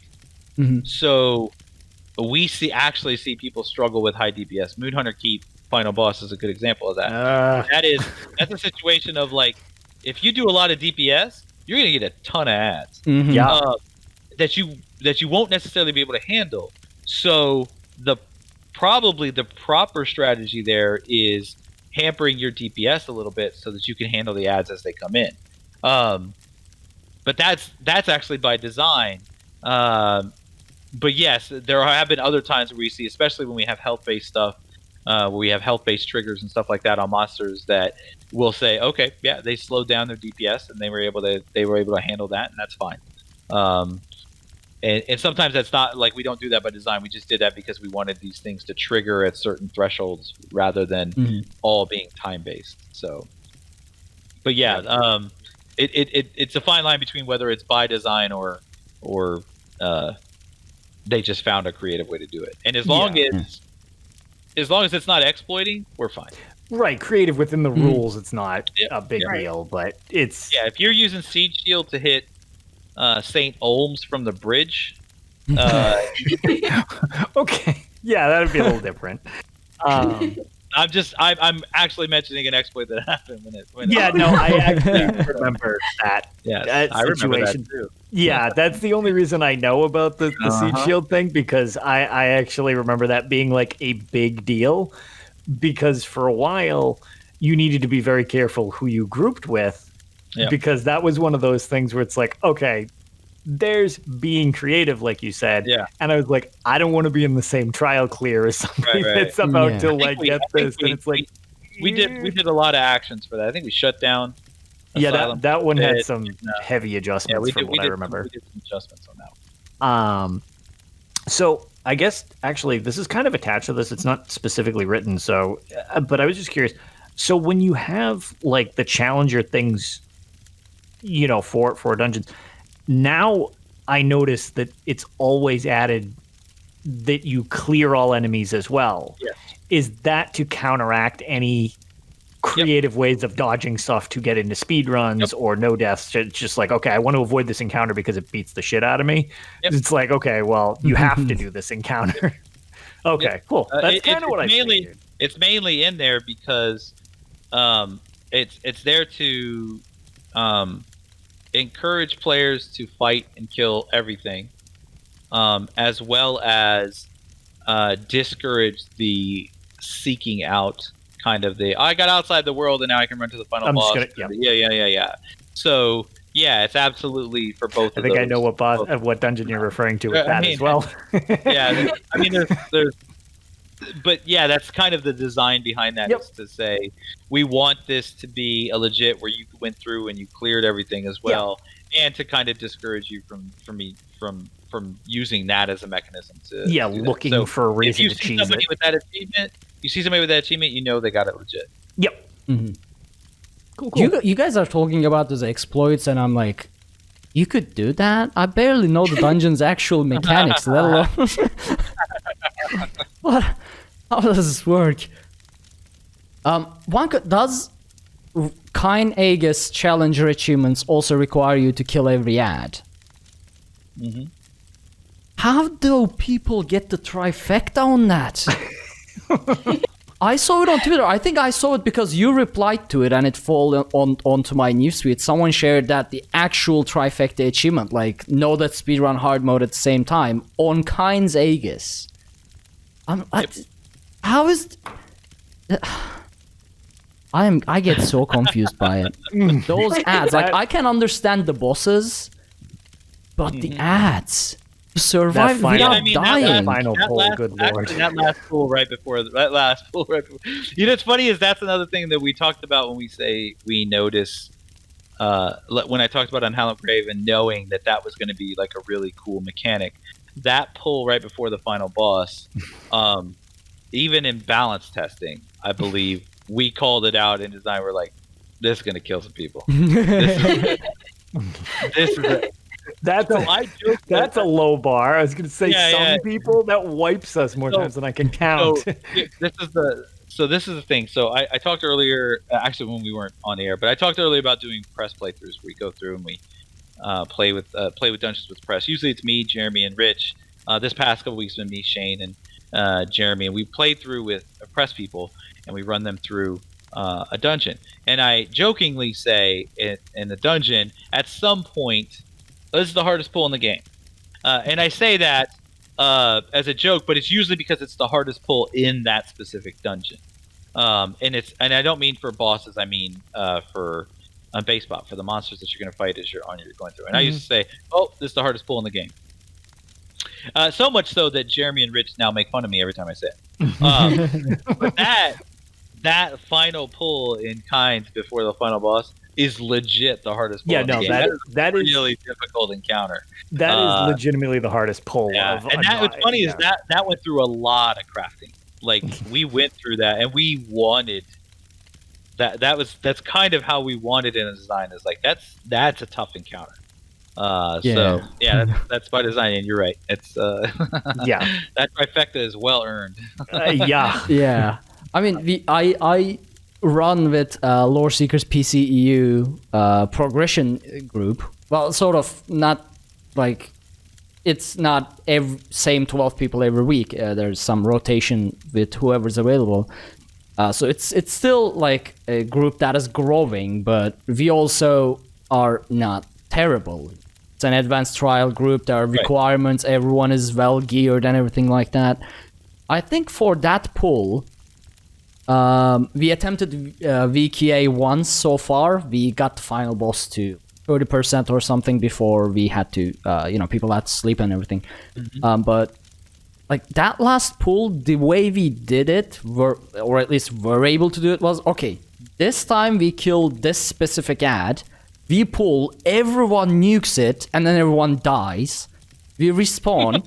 We pick another ad, and we're like, this time we are killing this specific ad. Everyone nukes it, and we die. We just died There's like 12 mobs in that ad. We wiped like 12 times. Like a third of your vitality on that pull. Mm-hmm. Yeah, at that point, we were like, we just gotta get through this however possible. Yeah, right. Yeah, that one's tough pull. Yeah. Sacrifice 12 people per ad. There you go. I'm looking forward to clearing VKA, but I actually really like that trial. I cannot process the trifecta on it. It's I really hope it's on YouTube or something because I want to watch what they did. That final boss is pretty nuts too. I love. It's funny. The first phase of that I think is one of the coolest. Like when you're lining up thing. Yes. Oh yeah, that was fun. The spark plug. Yeah, I was gonna say that is very cool. I like that. But yeah, I don't know, something about the roll fight specifically with the boat. Yeah. There's that AD quest where you're on a boat fighting sea serpents. Right. And I always wondered, I was like, oh, man, this is like a mechanic that's like such a cool concept. And then you briefly have something in the Somerset storyline in the tower. And I was like, oh, wow, it's kind of cool when you see siege equipment in the PvE stuff.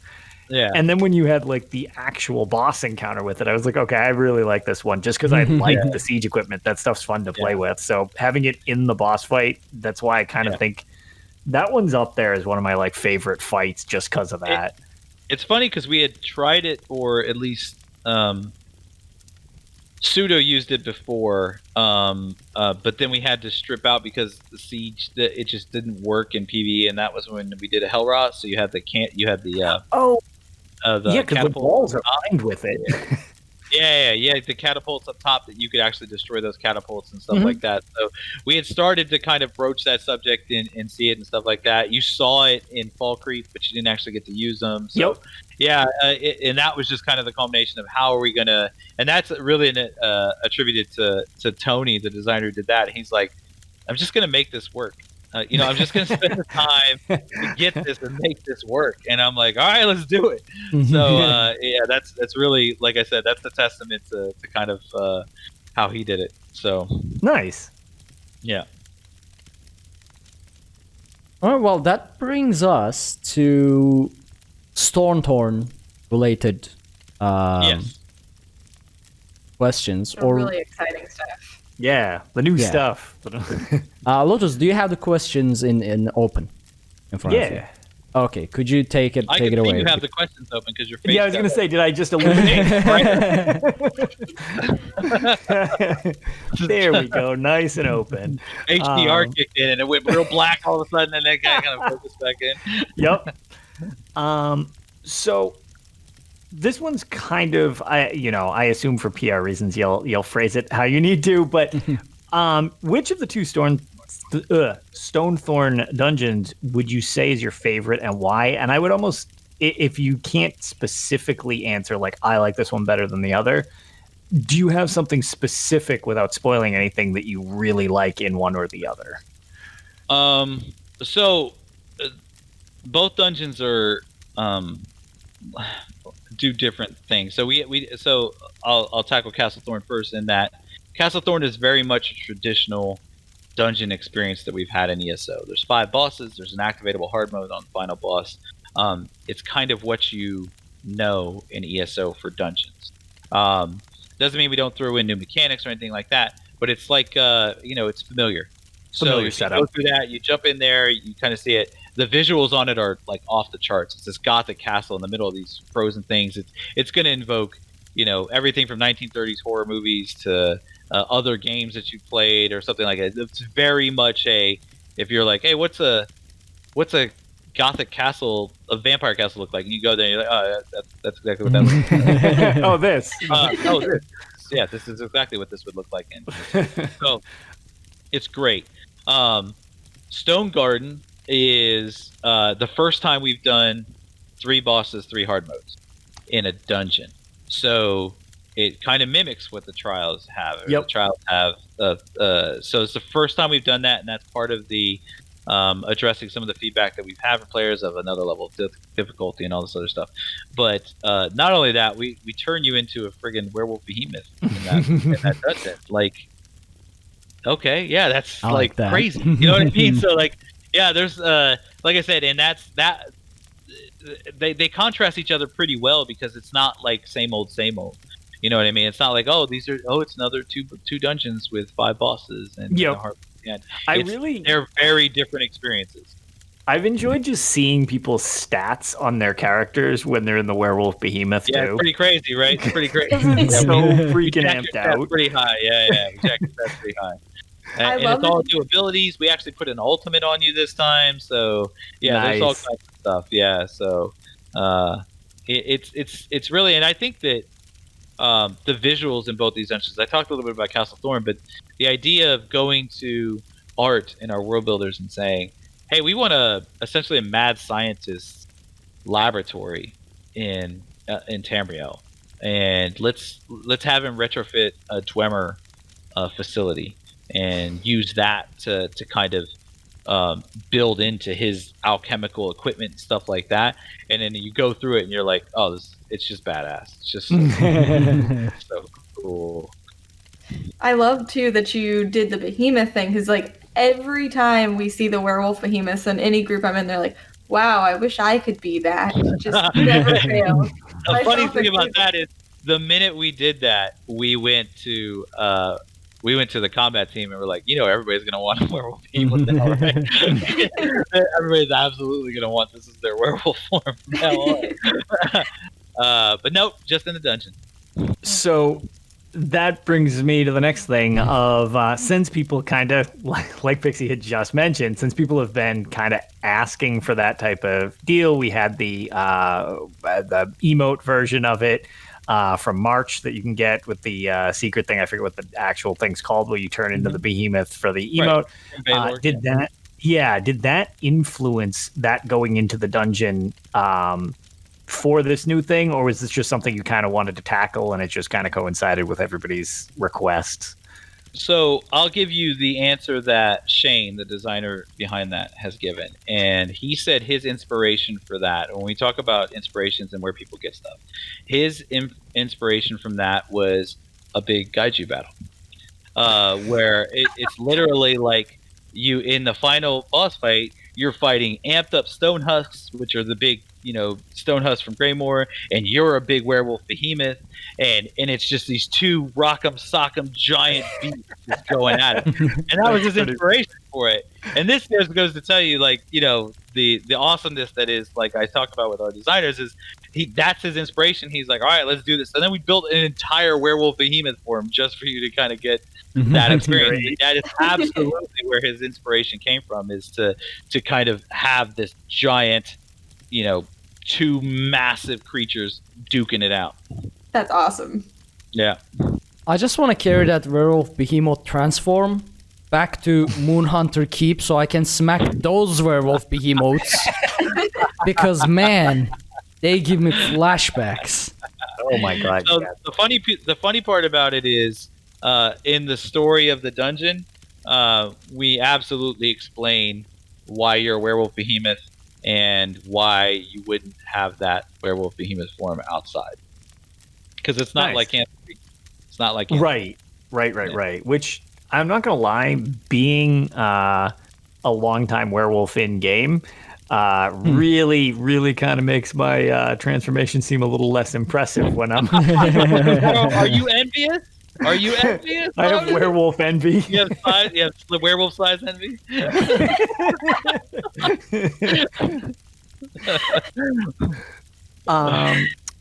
So like this is kind of, we touched on this, but so with the new tiered system that you're trying out for, the new, which one was it that's got the tiered one? Stone Garden. Okay, I always mix up which one is which since I haven't played them yet. It's Stone Garden and Castle Thorn and Stonethorn. Perfect. Can I? So all of the previous dungeon DLCs had a like cool name created separate from their names. Hey, Stonethorn what happened cool. this time? Don't start. Well, the fact that it includes the names is what I think keeps frying my head. I get it. Yeah, that's what it is. Great. It's like, they're in the names. Like, right. It was better than Castle Garden. It sounds more threatening if it's Stone. Castle Garden does sound very relaxing. Or you could have chosen the like very obvious statement, Stone Castle. But then it would have only played towards one of them. You know what I mean? Yeah. One easy way to remember the dungeon name for at least one of them, and then you can derive the other one, is Stone Garden is a lot like the band Soundgarden. So if I just think Black Hole Sun, then I figure out the one, and then I can get together. So it's like a weird process my brain goes through, but that's how I figure it out. Yeah, it works. Whatever Oddly works. enough, that might help. There you go. Because I like Stone. Yeah, because you're going to be like LFG for Soundgarden. And exactly. Like that. They'll figure it out. Oh, this tank is new. It's like, we'll lead them through. In chat, you're just going to hear Black Hole Sun, just everybody singing it. Oh, man, that'll ruin its own real quick. Yeah, right. Yeah. What the hell was I talking about? Oh, right. So we mentioned the tiered system. That was you made reference to that. Actually, was kind of based on the us as like players kind of asking for more difficulty challenge and it having like a good reception from the 2 previous trials that it was in. Because I haven't clear. I mean, Kind's Aegis we're currently working on getting through the hard mode. But it is kind of neat to have, as we've been progging, rather than just okay, go through it like normal and just slam your head into the wall perpetually until you beat the very very final chunk of it. Yeah, we have kind of like, okay, we'll start at the first one. Okay, can we clear the first one? Okay, now we'll just we did our hard mode for this practice run. Right. We'll just go through the next thing, and then it's like, okay, once we get the first hard mode on farm, you can go to the next hard mode on until you get that. So it's like, it's kind of neat to have the tiered approach. We're also trying to make it like amped up in difficulty. So without spoiling anything, I will say that in Stone Garden, there are much more gradients than just those hard modes. Interesting. Oh. Much more gradients to that.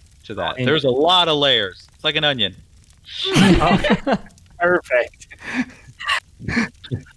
Onion garden. Onion garden. Onion garden. Did you say onion garden? Onion garden. Onion garden. Better than stone onion.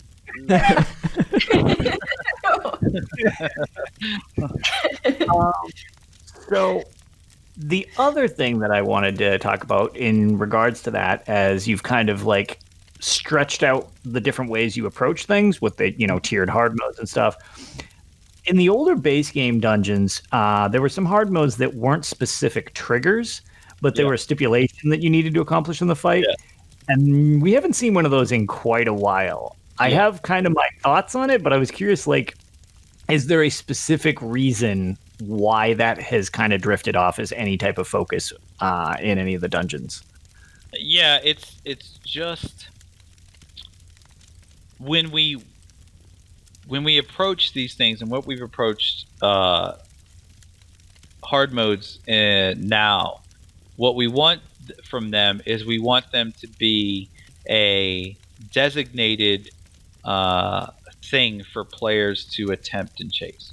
We want this to be a situation where they're opting in to a known harder difficulty for these things, rather than just do this encounter wrong and then you get the hard right? You know what I mean? Like and nothing against the early designs. That was just kind of how we did things in the early designs, and it wasn't the idea of a hard mode wasn't really like a thing. It was just when we were developing, we were like, hey man, if we could put achievements in that if you do this a different way. And then when we developed the entire hard mode and the Indonic keys and stuff, that's kind of how we hooked those things in there.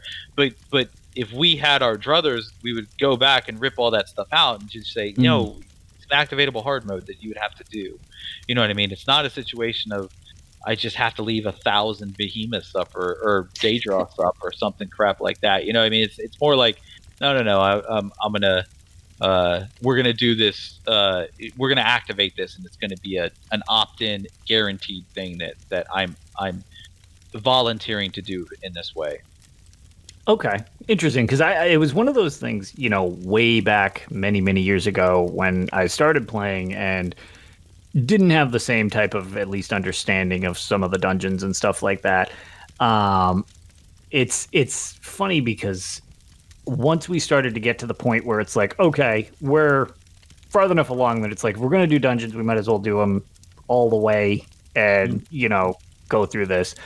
And back, even with vet ranks and stuff like that. But it was funny because I was curious if it had anything to do with the fact of sometimes when you would work with pugs, you're not all on mic, you're not all communicating, and 3 of the 4 of us would want to do the hard mode, but the other one would basically rush in and do the thing wrong. Like, Banished Soul 2 would be an example where I'm trying to kite 3 of these daedroths, and this guy's over there nuking the daedroths. It's like, no, please don't kill the daedroths. Like, we can't do this hard mode if you don't help us here. Yeah. So, and that's why that's part of that. Exactly what you're describing is exactly what we would want to move away from into the situation of you do a thing, everybody gets a message, everybody knows, hey, the hard mode's active, and this is just the fight now. So it also gave us the wrong kind of encouragement for a lot of those achievements of, like I said, of doing this wrong. You know what I mean? Which is kind of like we try to shy away from ever having encounters where we say, hey, you know how to do this, now screw it up. You know what I mean? And it's like, you get the achievement for screwing it up, way to go, or something like that. So we like the opt-in feeling, yeah. No, okay, that's pretty interesting. And I notice sometimes, actually, on that note of like the hey, do it wrong, I notice sometimes you hide them in the achievements category for just like, 5 points if you really, really botch this fight. Yep. But you do this while botching it. The one with that we've been trying to tackle was doing some of the things in Falkreath Hold, where one of them is like, be super efficient at cleansing at the grave sites. Yeah. Whereas the one down in the crypt where it's like cleanse 15 bodies within 5 seconds. The idea is just dick around until there's enough corpses on the ground that you can cleanse them all. That's one way to do it, yeah. And that's been the only thing we can think of. I was like, well, I'll just chain them into a pile. They'll suicide on me. And eventually, once we have enough corpses, we clean them. That's one way to do it, yeah. Doesn't sound like the correct way to do it. Lotus. I always do things correct. I just get them done. Yeah. If it's stupid and it works, it isn't stupid, right? Exactly. True. My 6 years of ESO life. I'm singing our song now. Yep, there it is. All right. So that's actually the questionnaire. Not that was condensed into a reasonable amount of time at all, but that was super enlightening.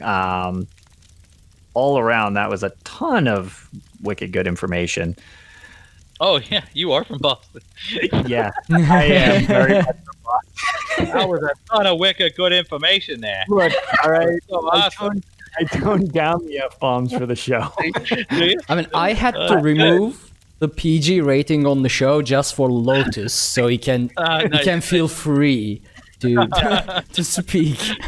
It was a lot easier to edit before I showed up.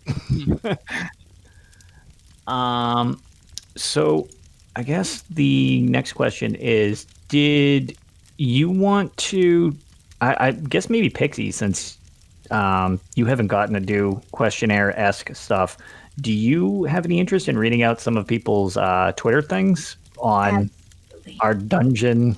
I don't know. Everybody's favorite or most tragic.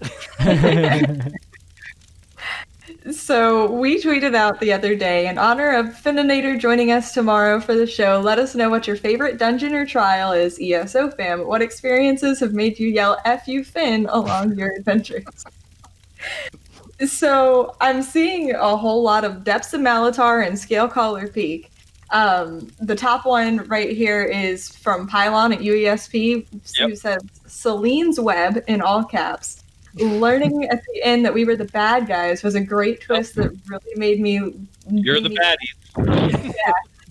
And then you see that come back in Lair of Marsalak, so that callback to the previous dungeon is just incredible. Alvin Awesome here saying, my favorite is Depths of Malatar, taking that place on Vet is hard work. Tanking that place on Vet is hard work, especially the Orb boss. My favorite trial would have to be the Maw of Lorcage. The story and dialogue is amazing, and the drums throughout the ominous feel of it is just wow. Those drums are. The funny part about Maw of Lorcage, or the interesting, and the one interesting side note about Maw of Lorcage is the writing that was in there, and the content designer for that happens to be our current lore master. No way, really? Lehman was my content designer for that. Yes, Lehman was my content designer for Lorcage. Yes, so he was the one who came up with the idea of singing to the stones to cleanse them and all that stuff. So I think he wrote. I'm not sure if he wrote the lyrics in Tagra, but he did, and then we got the voice actress to actually sing in Tagra the cleansing of the rituals and stuff like that. Oh, that's so, wicked cool. That is awesome. all of Lorkaj has a special place in our heart for that. Not to mention that's also the trial that we considered the first time we taught players how to play the game, and that sounds weird, but like all the trials before that were like it's a lot of monsters that you have to fight through, and there was a couple of mechanics that you dealt with on some of these things and stuff like that. But Maw of Lorkaj was the first trial that we had that we highlighted. You're going to have to figure out these fights, and you're going to have to progress on these fights, and this is a progression trial, and that was the first time that we kind of did that, and we carried that forward from then on. But yeah, that's widely the one that we consider. That's the first time we really challenged players. I mean, I think it took 5 months for them to beat the hard mode or something like that. It was crazy. It was crazy. Not to mention demanding we know our left from our right while in combat. Unacceptable. I knew that was connected to so many people. Yeah, clockwise and counterclockwise. You have no idea how many people don't know that. So see, I actually had some help. A friend of mine was like, if your left shoulder is touching the wall, you are going the correct direction. Yeah, and there you go. Helped a lot. What it didn't help was me not looking at my feet enough, apparently, because I would be like, I just died and I don't know what from, and I didn't realize it would like say a name if somebody else blew you up, or if you blew yourself up, it just wouldn't say anything. Yeah. And I was like, I hear everybody else like accusing people, hey, you ran into me, like just messing with me. And I was like, that must be some kind of add-on, because every single time it would pop up and I don't know. And then one time somebody did run into me, and I was like, oh my god, there's been a name there the whole time. I've just been blowing myself up and being an idiot. Here I am telling them the way is clockwise. I'm not doing the mechanic. We could change your color. I need to pay more attention. Yeah. To be fair, I've been in there on that one time, so and then apparently I was not allowed back. I did see a lot of people mention Depths of Malatar. Yes. I love Depths of Malatar also has a special place in our heart, and that's mainly because that story-wise, that was something that we wanted to tell, because the daedric princes are not that good. And people have a lot of misconceptions or beliefs that, oh no, this is the good daedric prince, and I'm like, is she though? Look, I'm not going to hear slander to Hermaeus Mora in my presence. Yeah, acceptable. Well, that's where we wanted to show, like, yes, Meridia is great if you follow her. If you don't, and you're counter to what she wants, she will purify you and make you not have a will of your own. Yep. So yeah, that's kind of where we wanted to. It's we love to be able to tell that kind of contravening story. You know, that this is different than what people expect. They don't expect the enemy to be Meridia. You know, so right. Another one, and I know you've brought up the mechanics here a whole lot, so I feel like you really like this one personally.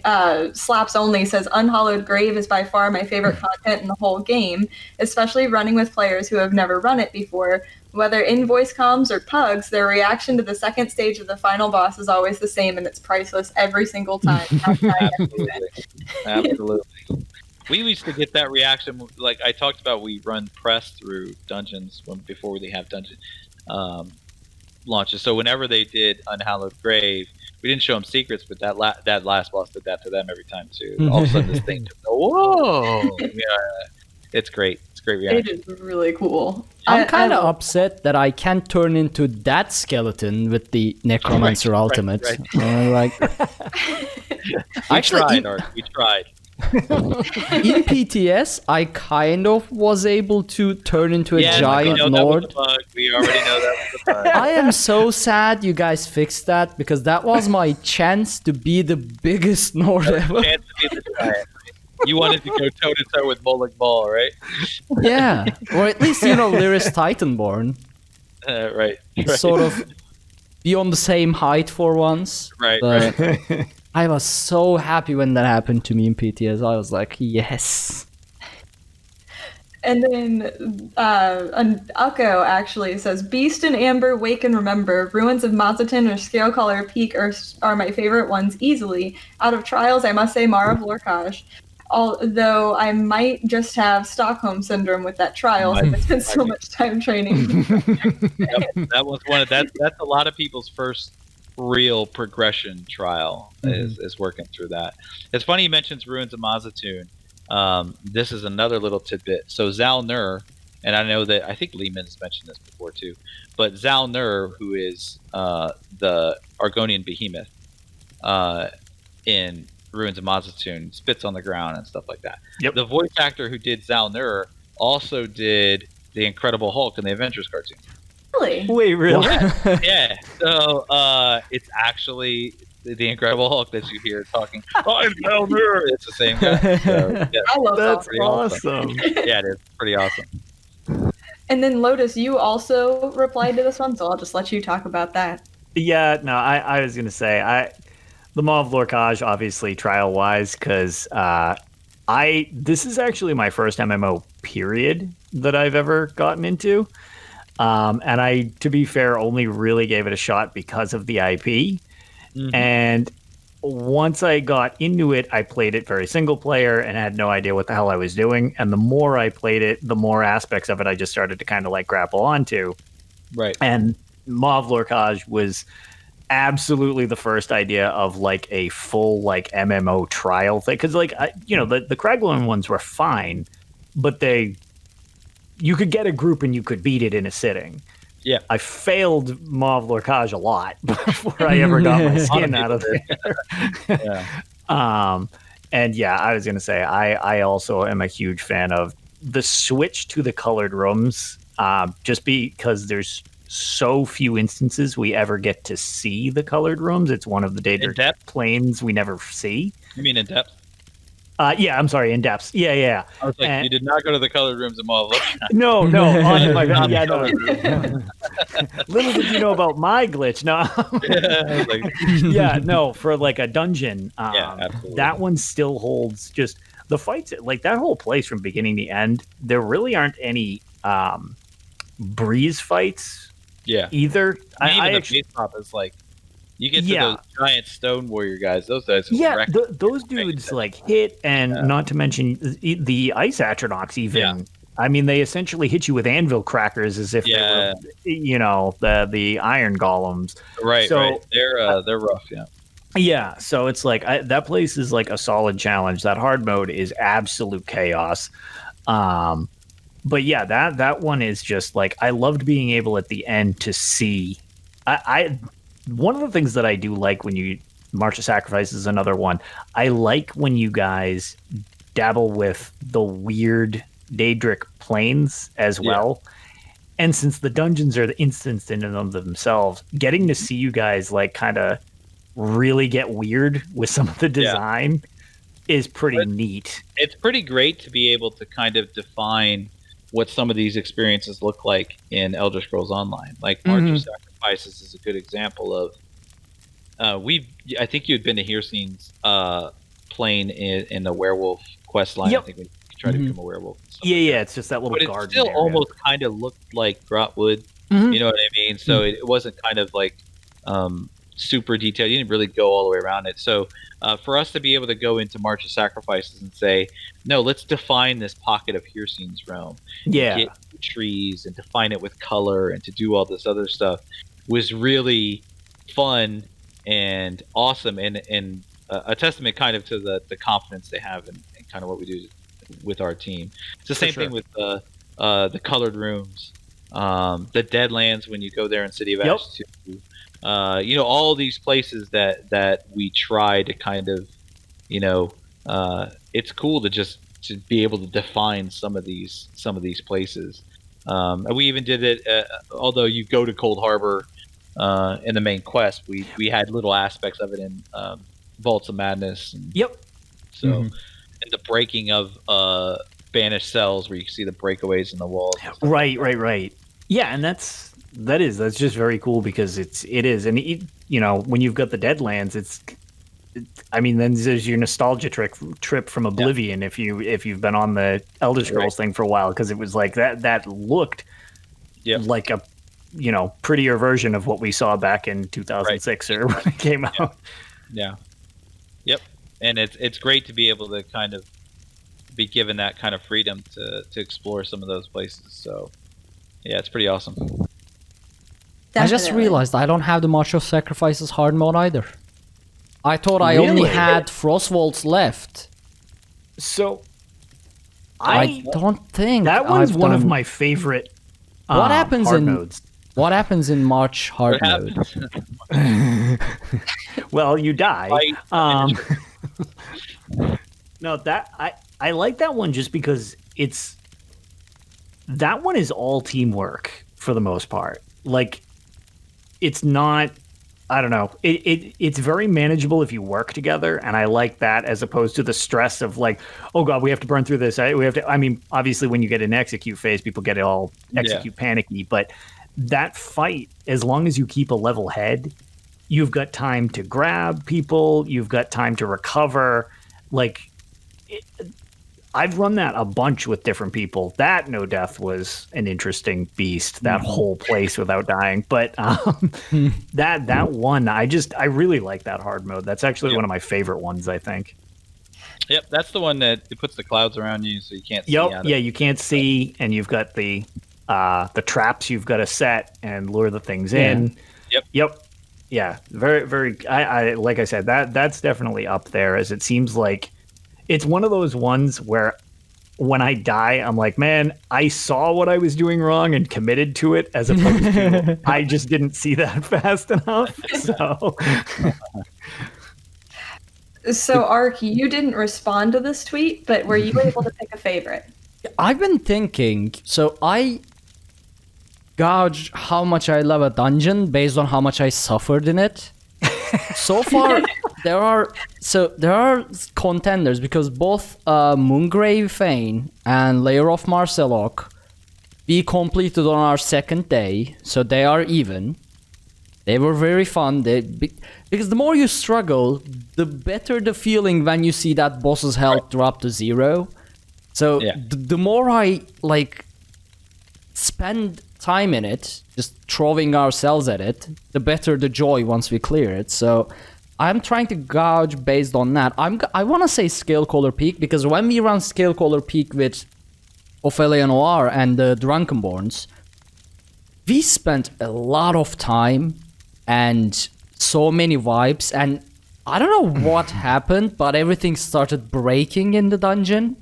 So like the boss was attacking the wrong way, but the fires were coming to us. I think after like 6 hours or so, something went async with the server. I don't know. She was done with your shit. Yeah, probably, yeah. But we were laughing. I'm not even gonna deign to keep fighting this. Yeah, but like my shield throws it into your face. Ark will never know what it's like to get a shield. Oh my god! Oh god! Yeah. Shield.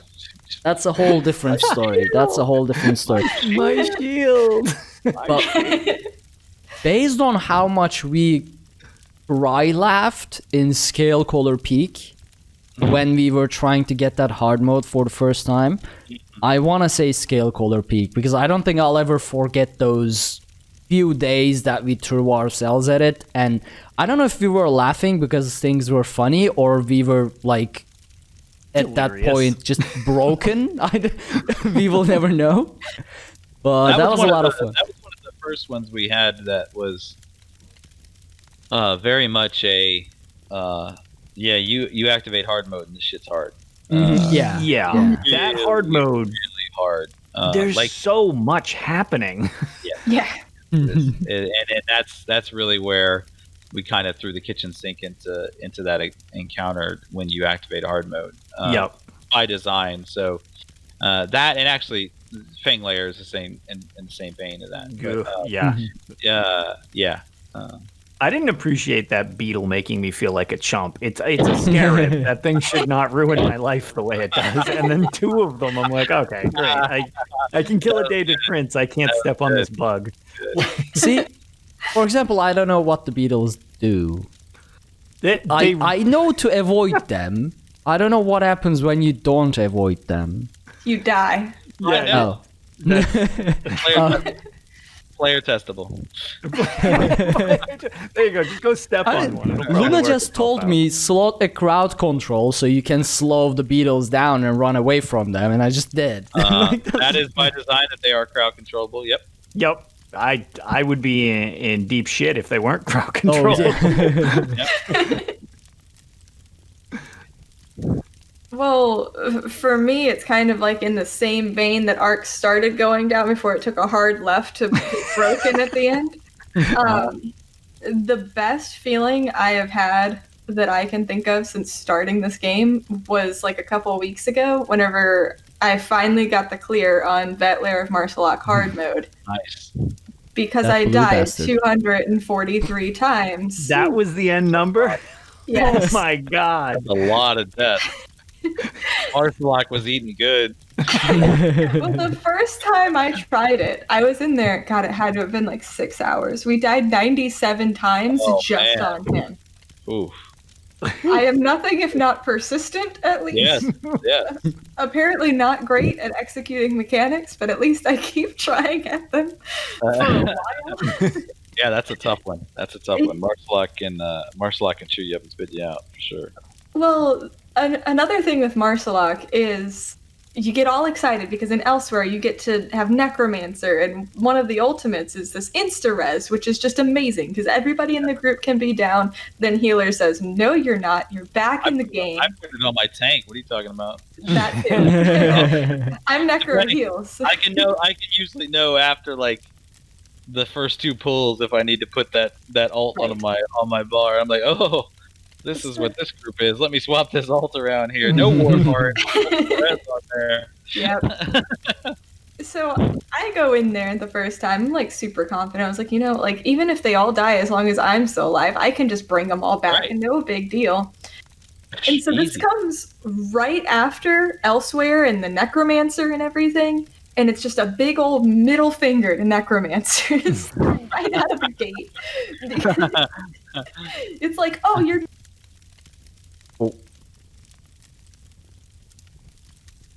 So I broke everything. Hold on.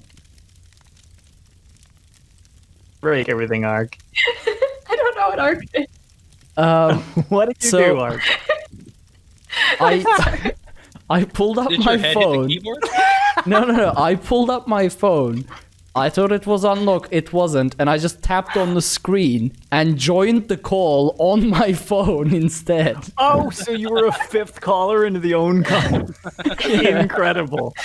And now special guest, Ark, Ark, and Finn. And Ark and Ark, in stereo.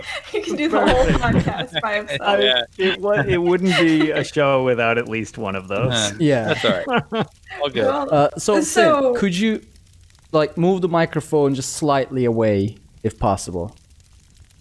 Yeah. breathing. Yeah. It was happening again.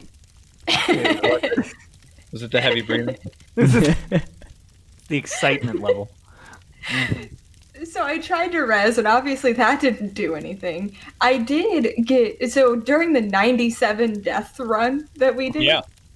I actually got pretty good at timing it, and I don't know if it was fixed or if my timing just went downhill from there after that first time, because there was a big, several month gap between the 97 deaths and me ever stepping foot in that dungeon again, because I was just kind of over it at that point. Right.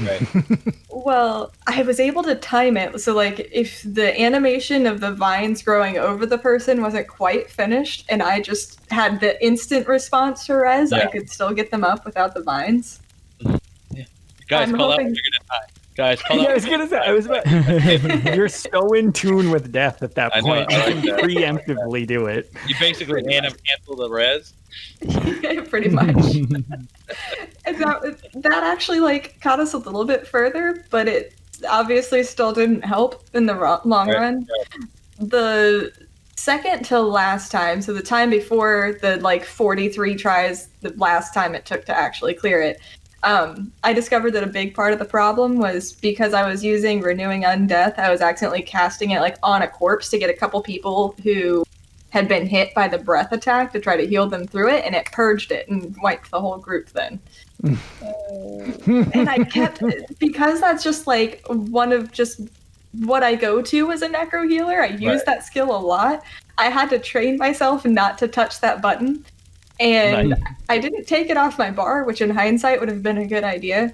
But it took so long to just get myself to not use that one because it never failed. I would always accidentally purge somebody, and then they were very unhappy with me. Yes, it would be. Yeah.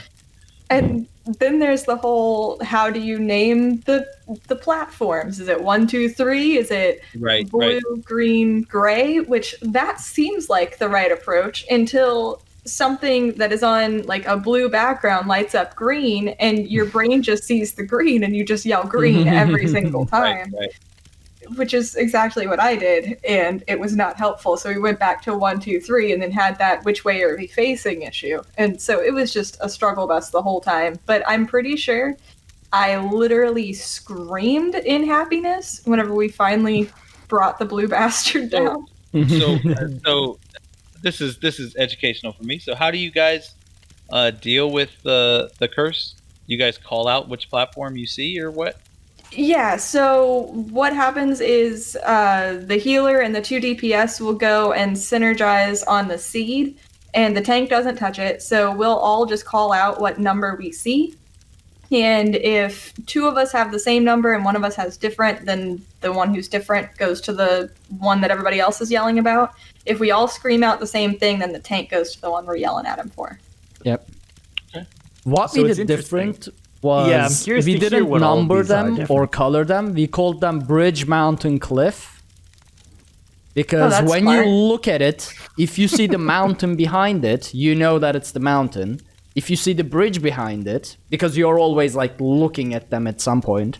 If you see the bridge behind it, it's bridge. If you see just empty space behind it, it's the cliff one. That's how our group basically handled that part. It felt less confusing. Like, I don't know how we would have done it if we just numbered them 1, 2, 3. We just have everybody run to what they see. Oh my god. Oh. So you take chances and so everybody's gonna see. So if the one guy who's running off knows he's wrong. Oh, okay. No, I know what you're saying. Interesting. Yeah. I thought you meant you just all purge on the one that you see. No. No. That would cause a lot of death. Yeah. No, you all run to the to what you see. You know what I mean? So like one person's going to be running the wrong way. Right. That's smart. So we literally. This is what I love about this dungeon specifically, because it's a straight up logic puzzle in combat. Because not one of us did this the same way, because I also didn't do this the same way as any of the 3 of you. So one of my DPSs, Neo's actually in chat right now. So what we did is I would pull the tank. I would not pull him back and forth. I would pull him in a triangle going to the left, so he would always be in between 2 pads. And people would just use that as directional. We would refer to everything as to left of dragon or right of dragon, or back, which would be behind us. And that was how we did it. And since I would move him around the room in a triangle, it was irrelevant which direction you were facing, because you always had to be looking at the dragon to be fighting the dragon. So that was how we did our call-outs. That's very weird that we all solved it a different way. Yeah. My problem with running as a tank was whenever I turned my back to the blue big dragon, because I didn't see his attacks, I just got chomped or like hit with something and something like that, and I ended up dying. So we decided that I would just stay put, face the dragon, and everyone would like adjust around you. Yeah. And when they all said the same thing, then I would go and run there, because I just couldn't stay alive because I like didn't know when to block or dodge roll, and just got like smacked in the back of the head. That's so fun. It's just so weird. Like, This is why designing one of these, I cannot imagine trying to account for all the ways that, like, 4 people just came up with 4 different answers to this puzzle. Like, yeah, we lean a little bit on our QA department to, and they've been doing this for a while, so to kind of like figure out some of these puzzles and stuff like that. But we talk about, you know, it's different if you have comms, where if you don't have comms or something like that. Some of these I can't fathom without comms. So yeah, in the hard modes, we kind of trend towards leaning into the idea that you're probably going to need comms in order to just communicate well. Yeah. But that's actually how our guys were doing it, was an interesting way that you could do it without comms. As long as everybody knows what they're doing, you just all start running towards where you see. Then the one guy who's doing it wrong goes, "Oh shit, I'm not going the right way." Right. That's actually the first way I've ever heard that would make sense without comms. Like, because I could never even fathom, like, okay, well, what would you do without comms? You just basically are effed. Like, there's you got nothing. But it's like, oh yeah, I guess if you all ran in the direction, that would be your visual cue. You wouldn't need the audio cue. Huh. I mean, thankful. So one of our DPS Golden Kitsune, she's in chat as well. So she doesn't use a microphone, but she's a typing ninja. Like, regardless of whatever the mechanic is or whatever the bosses are actively throwing at her, she can type a full sentence somehow without dying. I do not know. She can stay alive longer than I am, even though she's a DPS, because like sometimes we all die and she's the only one alive and she's just kiting the boss and we are watching like, how is this possible? Because she's not dying. She's just running, dodging every single thing and typing to us at the same time. So what she would do is just type C, M, or B for Cliff Mountain Bridge. And then Luna or Jen, who is the other DPS and healer, they would like yell instead of her what they were. Then I would know based on that. So running around and things. Yeah, Kitsune is in chat too. Yeah, she is, yeah. Yeah. She's our ninja. Resident ninja. Yeah. And what she said is my problem with most dungeons. The problem with running to them is that group members fail to spot people mid-fight. That's me. I can't see anything in the fights. That's me. There's just so many effects happening. Hi, I'm group members. Yeah. Half the creatures are semi-transparent, especially Moongrey Fane. Oh god, last boss of Moongrey Fane. That was trying to see the ghosts because they are semi-transparent and blend in with the background. I was like, you know, they are yelling, I got a ghost on me. I'm like, where? I want to chain it, but where? You start like mousing over the area and spamming change. Yeah, pretty much. Yeah. You grab something. I got something. Would tab help in that situation if you're facing the person yelling at you and hitting the tab button? Yeah, theoretically Probably. you tab target the ghost, I assume. But I never got used to tab targeting in ESO. Like, I the only time I use it in PvP, and if someone is like moving, twitching left and right super fast with Major Expedition, I can't hit them. So then I use tab target to hopefully hit them, which doesn't really work again. I'm not good with PvP, and people move too much. You'd be far better at PvP if people just stayed still. Yeah, exactly. Take Yeah, a knee for you real quick. That's the secret. That's the secret. Everything is too fast. So I guess should we just do our Tales bit and close it up so Mike can finally get some sleep? Or, yeah, it's a good idea. I mean, we'll go for we are very used to sleep deprivation, so Yeah, but I was gonna say we can attempt Good to idea. not kill Mike Finnegan while he joins us. Revenge of the Dungeon. So I was gonna say, Ark, please go first, just because yours is the funniest. Okay. So quick recap, Ben.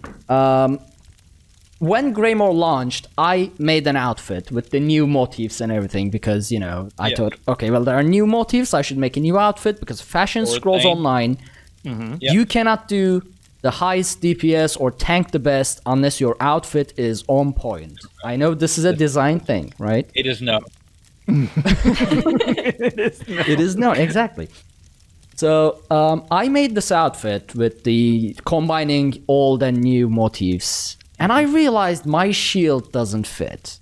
I needed a new shield. So I went through all the shields in the game, and I realized the Horned Dragon shield style from Battlegrounds is the perfect fit. The only way I could move on with my life in ESO was to complete my outfit. I needed that shield. So I started doing Battleground. For an entire month, every day, on multiple characters, I did the daily plus extra runs to get that shield.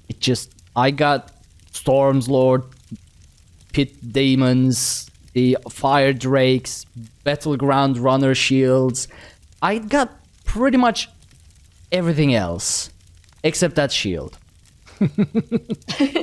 It's been, however many months since Greymore launched. I stopped at some point doing... I almost actually stopped playing ESO for a while, trying to get that shield. Broke you. And then we started our dungeon group, The Untaunted, and doing dungeons sort of like brought me back into the game. So this last couple of weeks, we had some scheduling issues, both with Lore Seekers PCEU trial runs and our Untaunted runs, so I decided to go back to trying to getting that shield. Obviously, no luck. I still don't have my shield. But since I started trying again, I will have to continue trying again. But it just doesn't drop. And you know how they are changing in the update 27. I don't know if you know that part, but... so basically the Stormlords, Fire Drakes, and Pit Demon motifs, drop rates are going to change. So the more of them you get, the easier you will get the rest of them. Mm-hmm. The only style that this does not apply to is the Horned Dragon style. I am cursed. I cannot get this shield.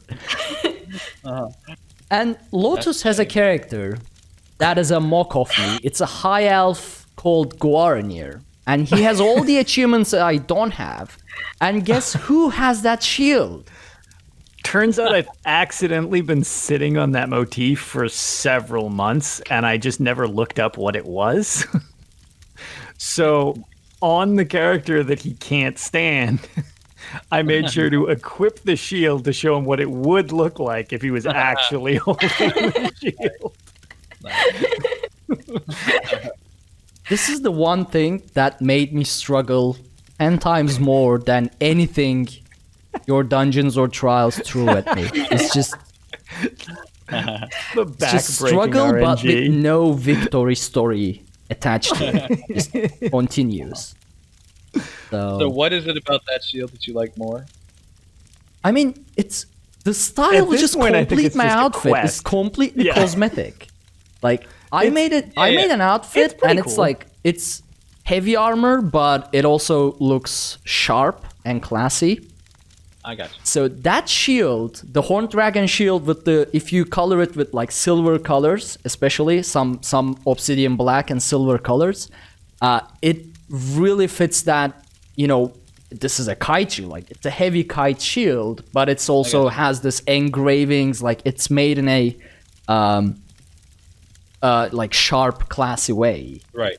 So Yeah. it's the perfect I kinda shield. did I used the Sword Thane combined with some other things. Like I think I have the Bloodroot Forge pants, heavy pants, and then I used the Skull Explorer shield. Oh, I know Oh, when the you're talking. nice Yes. So my guy kind of looks more like a Viking with that Yep. shield, like Yeah. and stuff. So. So I use the Sword Thane as well for my chest piece, and then like some of the scale color. I forgot the skin changer motif, things like that. You know, some Nordic pieces. The problem is Skull Explorer shield. That's a very Nordic, but also sort of like a rustic shield, like compared to the others. Compared That's to why. the shiny shield that you don't Yes, have. the shiny horn dragon shield that you I don't am own. slowly turning into Zahn's scale color Finn. You know what it does? I am screaming my shield in my dreams. You know that the Skull Explorer shield looks better on your character, though, mainly because you have that one. No, it is. See, this is endless entertainment for us. We're just kind of letting him go with it and not making outfit suggestions for him. No, but you can't make it. People have been trying to, like, they've been offering to buy me Crown Store shields with those, like, monster sets, but no, it has to be Horned Dragon. It has is. to be that shield. You're locked in now. It's just gotta be that shield. Yeah. Like, nothing else to do. The only It path to shined peace very is through that heroically shield. in Alinor in that picture too, right where I know you would want to be, Arkhaniir. See, Call like, me an this AD spy. I won't forget that episode. Look, you brought it upon yourself. Okay, this is let's not evolve into an alliance war with Finn here. Otherwise, we're right. gonna, Yep. No, we'll keep it together. So that's what I've been doing for the last 2 weeks due to the scheduling issues and whatnot. I've been trying to get my shield with no prevail. So Tales part basically, Finn, is where we talk what we've been doing in Elder Scrolls Online or in any Elder Scrolls game for the last week. Well, or rather since the previous episode. But since you are, your first time on the show, what have you been doing in Elder Scrolls Online? Any highlights?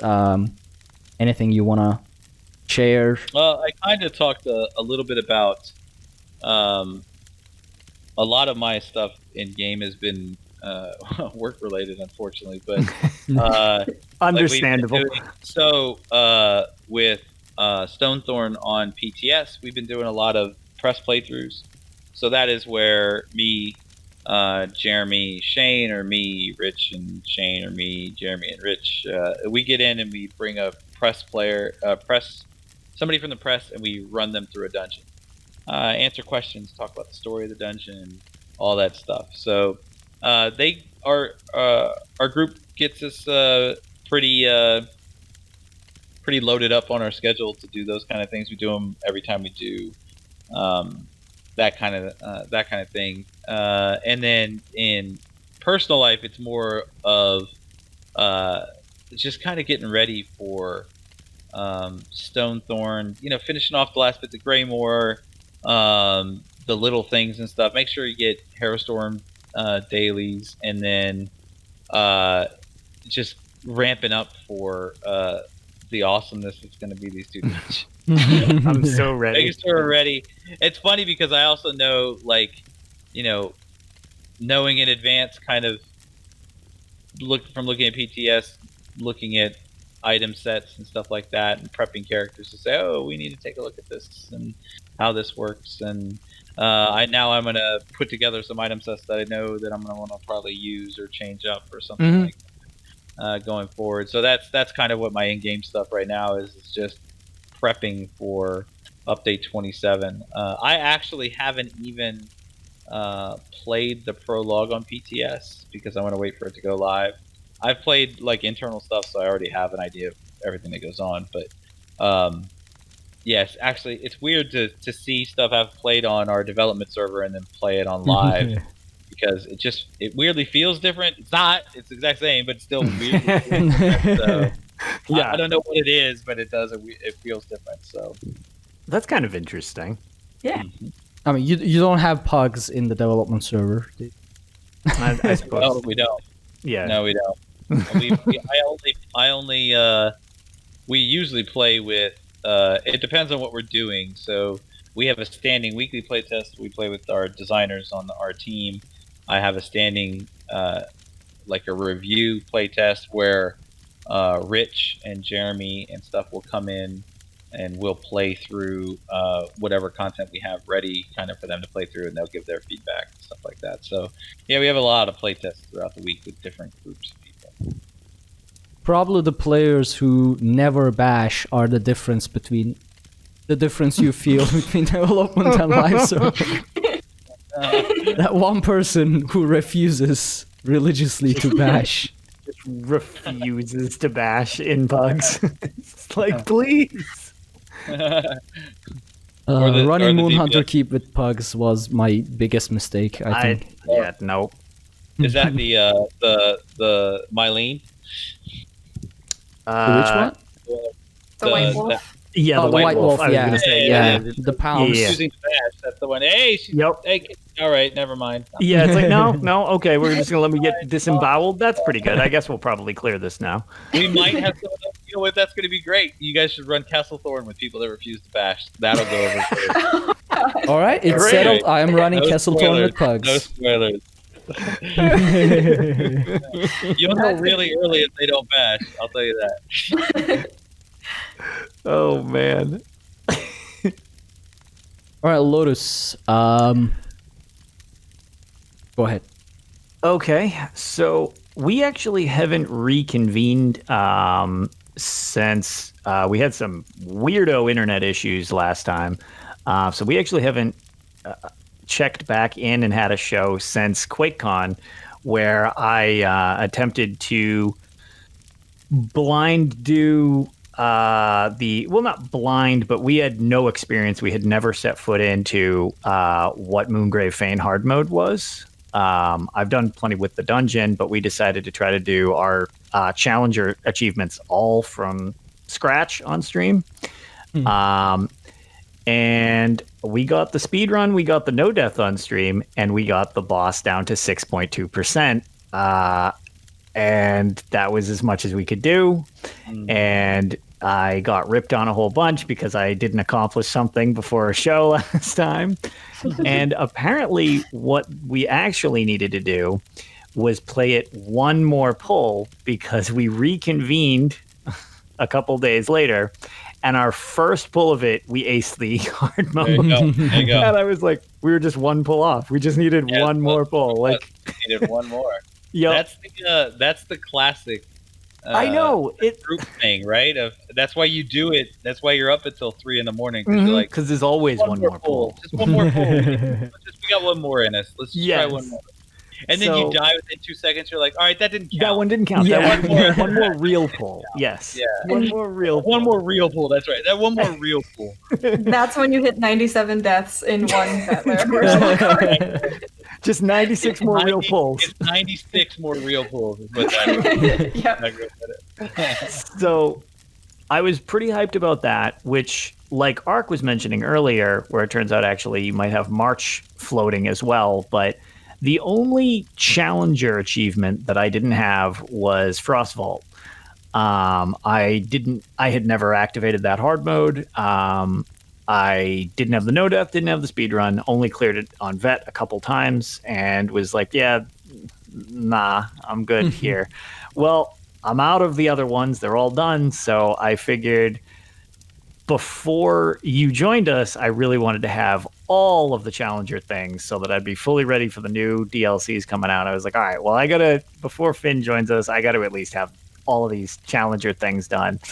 And that dungeon beat the shit out of me. Let's do that. And oh boy, I shout out to Reborg Celeste and Neonato, who were my teammates in there. We got our Frozen Vault Explorer title, or whatever it is when you get all three. We managed the speed run the first time we tried it. We had a lot. We have never struggled that hard on a hard mode. A Moongrave Fane was a solid challenge, and I mean there have been plenty along the way, but this is deceivingly simple. But at the same time, there's so many things happening. Juggling all of them is a mess. It's a mastery angle, but with very small windows. And that's you exactly get it. You know what you have to do, and then you just have really tight windows to execute. Yes. Yeah. And Frozen Treasure Seeker, that's the name of it. Thank you, Neo. And so the main thing where I usually when I'm done going for a challenger thing It's always like, okay, I can help other people get this. I feel confident in this. I've run this enough times. I know how it all works, but that final execute phase of that thing griefed me every possible way that I could comprehend when I was trying to beat it. And it wasn't the spinning blades chucking flame at me. It wasn't the missiles dropping or the spiders, because my teammates were on point with throwing them off the ledge, which I love that mechanic. That is so cool. The laser blasting me, the blade thing in the middle, carving it. No, none of that was the problem. The problem was that very simple little steam burst that pushes you. Yeah. That is the worst mechanic you could have ever done to me. Trust me, it's not the worst. It's the worst thing I've ever had happen. The amount of challenge time, accepted, my friend. Lotus, what have you done? Way to go, Lotus. I was going to say, see, I've doomed us all. Yeah. But fleeing from that, the flame guy, you rip off his arms and he's shooting fire out his nubs, which do a ton of damage. So you can't get clipped by that. And I swear to God, every time that I'm running away from those, directly in front of me, that's where it chooses to put that steam burst. And when I finally got the awareness that if I know it's coming, which I just assumed 100% of the time that's where it's going to land, I would roll through it. Like I could just barely get through it. Mm-hmm. At which point, I assume maybe you were watching in the background and were like, nah, F you, man, and put a second steam burst next to the first steam burst. So I dodge rolled through one to get thrown out of bounds with the second one. So I bet that was hilarious. Yeah, it was great. It was. I bet that was hilarious. Lots of fun. There's a lot of emotions that went into that, right? Like, yeah, I got this. You feel happy. You dodge roll and then get blown off the side by a second one. So you go from like elation to despair in like a really short amount of time. In like half a second. And the clear we got, which is why I, for the first time, don't really feel comfortable just going like, oh, we got this hard mode going forward. It's like, no, this is horrific. Is our final pull, the one we clear on, we're running through the flame thing, and it drops the third, what do you call it? The third Centurion. Mm-hmm. And I grab the Centurion, and the flame thing's puttering around, but I saved Magma Shell for this, like, I'm doomed moment, but I want to give them as much time as possible to finish this off. So I activate Magma Shell because I'm like, well, now at least I can watch where my feet are. The flame thing can hit me and it'll give me just enough. It won't insta-give me because it reduces the damage enough that I can soak the flame a little bit. And I'll just hold the Centurion so they don't need to waste their time on killing this thing. Yeah. And it all seems like it's working. And granted, they killed it, but without me. Because the best way that it, of course, ends is while I'm in the flame tanking the thing, that's where the thing decides to also burst, and it throws me out of bounds while I'm in Magma Shell and kills me anyway. There you go. So, that's success. Way to take one for the team, Lotus. Yeah, exactly. I did what I could. Like any good tank. Yeah, exactly. But, oh my God, yeah, that one, that was an experience doing that, but now I am officially ready for whatever new horrors you're going to throw at us. So. I'm sure you are. Yeah, until I see them, and then I'm horrified all over again. You guys only have to wait a week. Yeah, well, yes, I love that shift. Because as is, it's like, that's fine. I mean, you've got the extra level of certification because of, Sony and Microsoft. It's, that it is what it is. Yeah. But the 1 week gap that's a nice change. It's nice to not get to listen to everybody having fun for 2 weeks before I get to experience it. It's only 1 week of everybody else enjoying themselves. Exactly. I mean, Lotus, did we ever grief you for that? Come on. No, clearly not. You're all very supportive. Would we ever? Yeah. I'm going to go enjoy my shield after this podcast. You?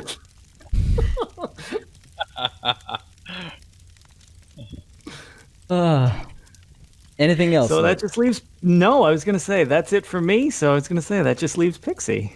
Yeah. Well, a lot of my last couple of weeks has been spent farming gear because I didn't have spell power cure in the right trait because I've just been running Olorime ever since I switched to PC.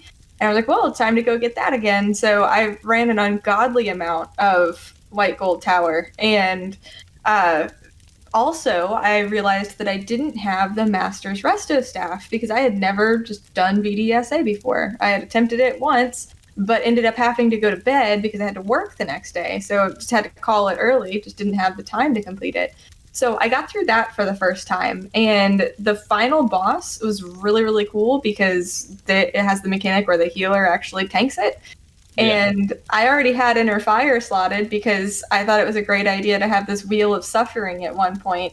And it landed on healer tanks, where in Vet Moongrave Fane, I suddenly had to Inner Fire the gargoyle boss the whole time. And that didn't last very long, but it was fun.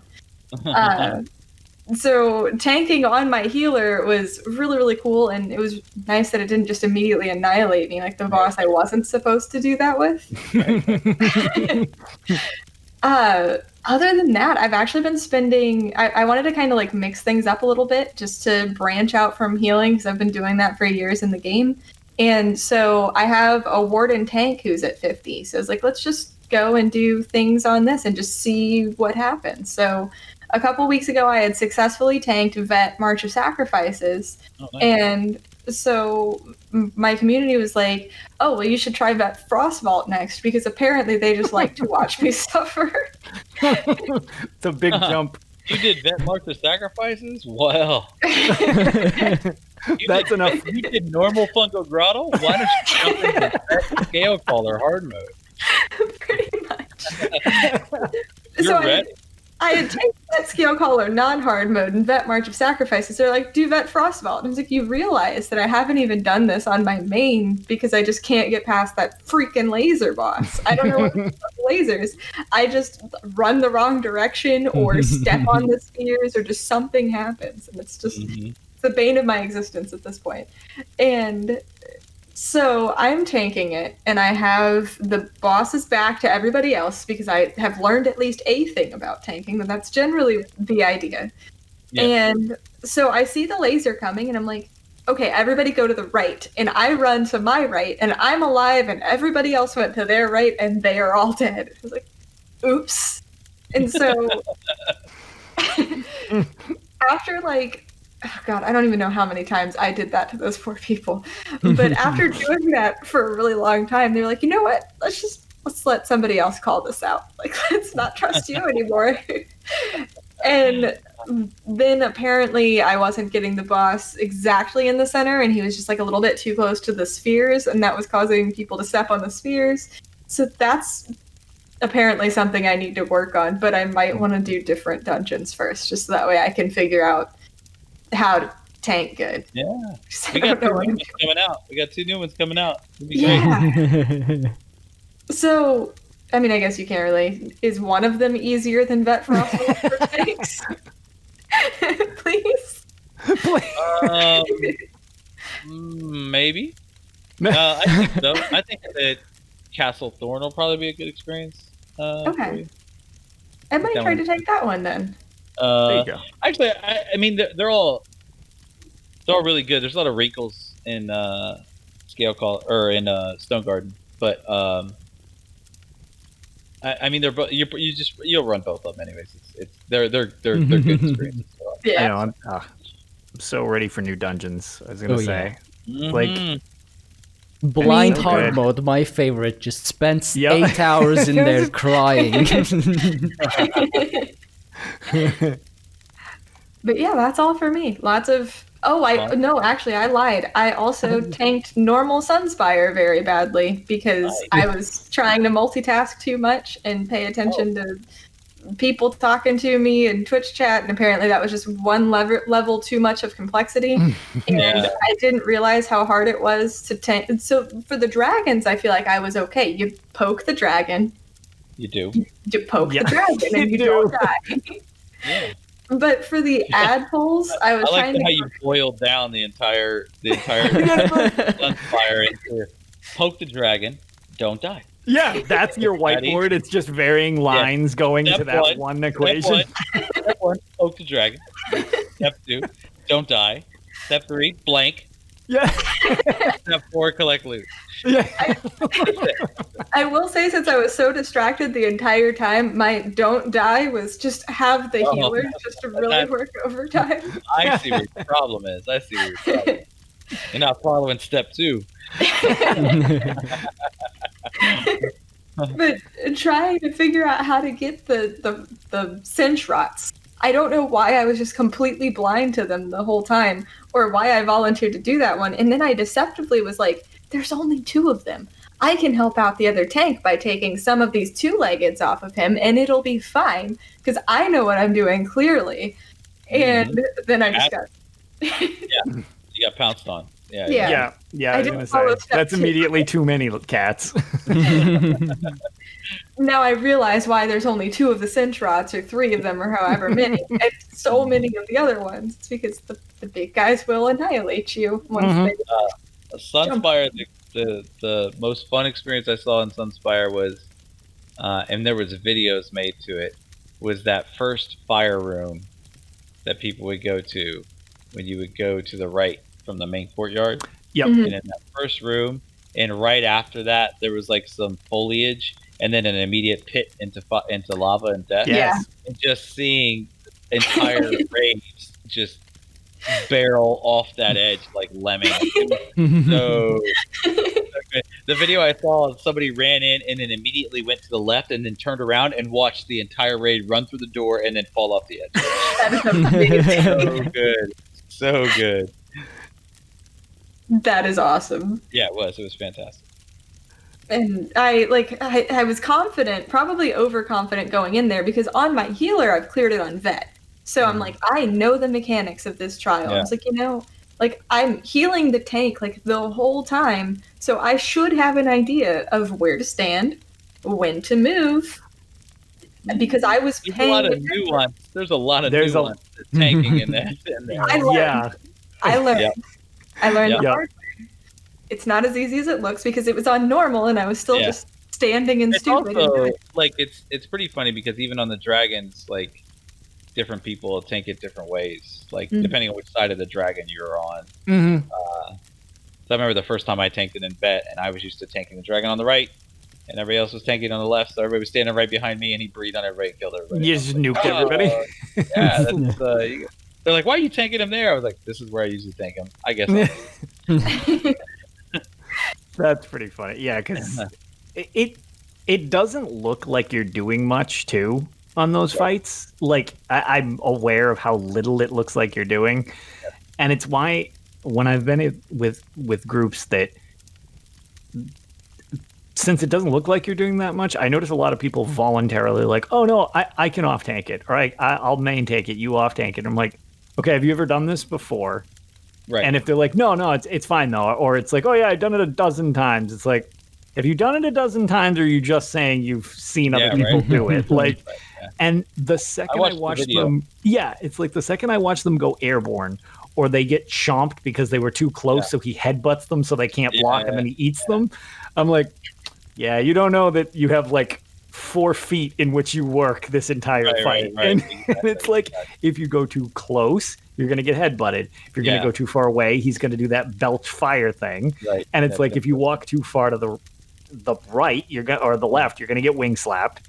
Too far to the right, and you're going to walk into the healing group, and you're going to grab that burst thing and melt everybody. And you need to dodge roll at the right time for the fire breath. Yeah, because then he'll leave the fire thing under his heavy attack, and it's like, so you only have enough room to just get out of that. And it's always so funny when I first watch people, because it's a lot of surviving, So it's fine, like, when people get smoked. I've botched it and been like, nope, didn't move them far enough or something like that. But, like, so when somebody goes in there and they're taking these giant strides, I'm like, you lied. You have not done this before.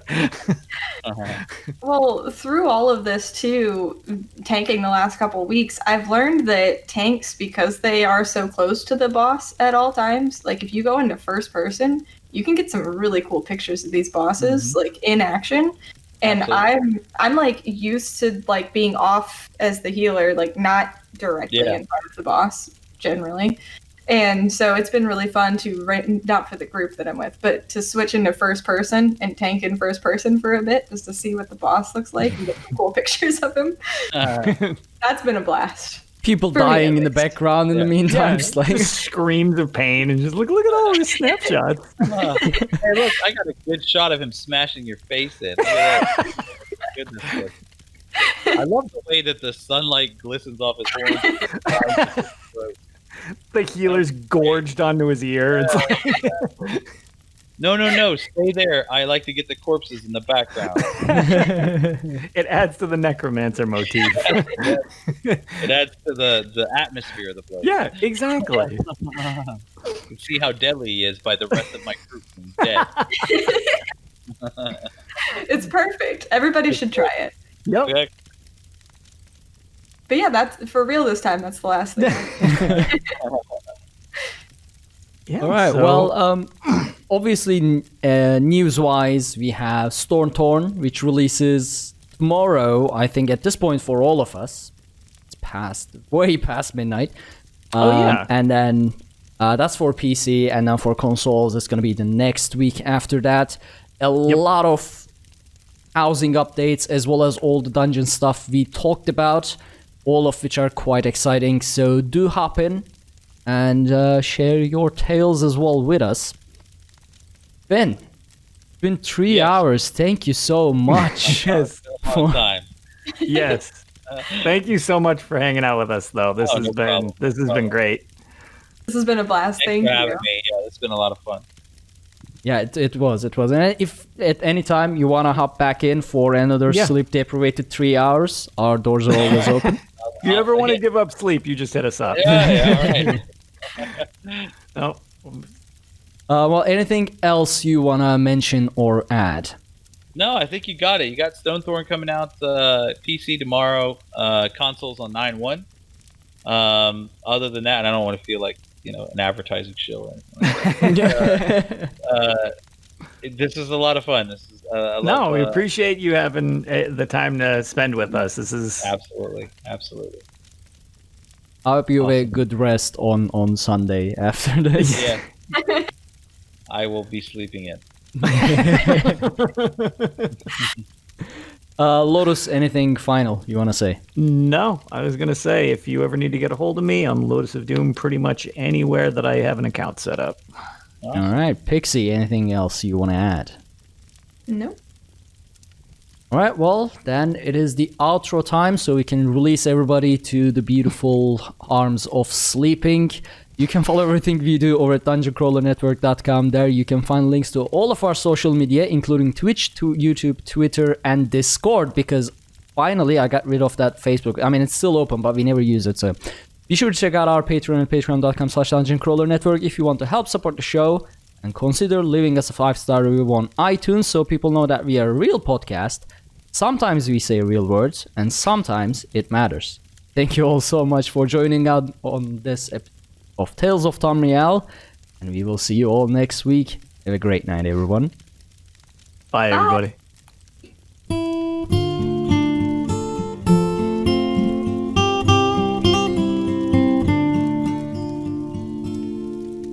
When Akatosh slew Lorcan, he ripped his heart right out. He hurled it across Tamriel, and the heart was heard to shout, red diamond, the heart and soul of men. Red diamond, protect us till the end. The laughing heart sprayed blood afar, a gout on sear it fell, and like a dart shot to its mark down in an alien well. Magic effused the Lorcan blood to crystal red and strong. Then wild elves cut and polished it down to chimel at a ball. Red diamond, the heart and soul of men. Red diamond, protect us till the end. When elves lost Nirn to men, Akatosh gave the stone to Saint Alesh in token of her right to sit the throne. Red diamond, the heart and soul of men.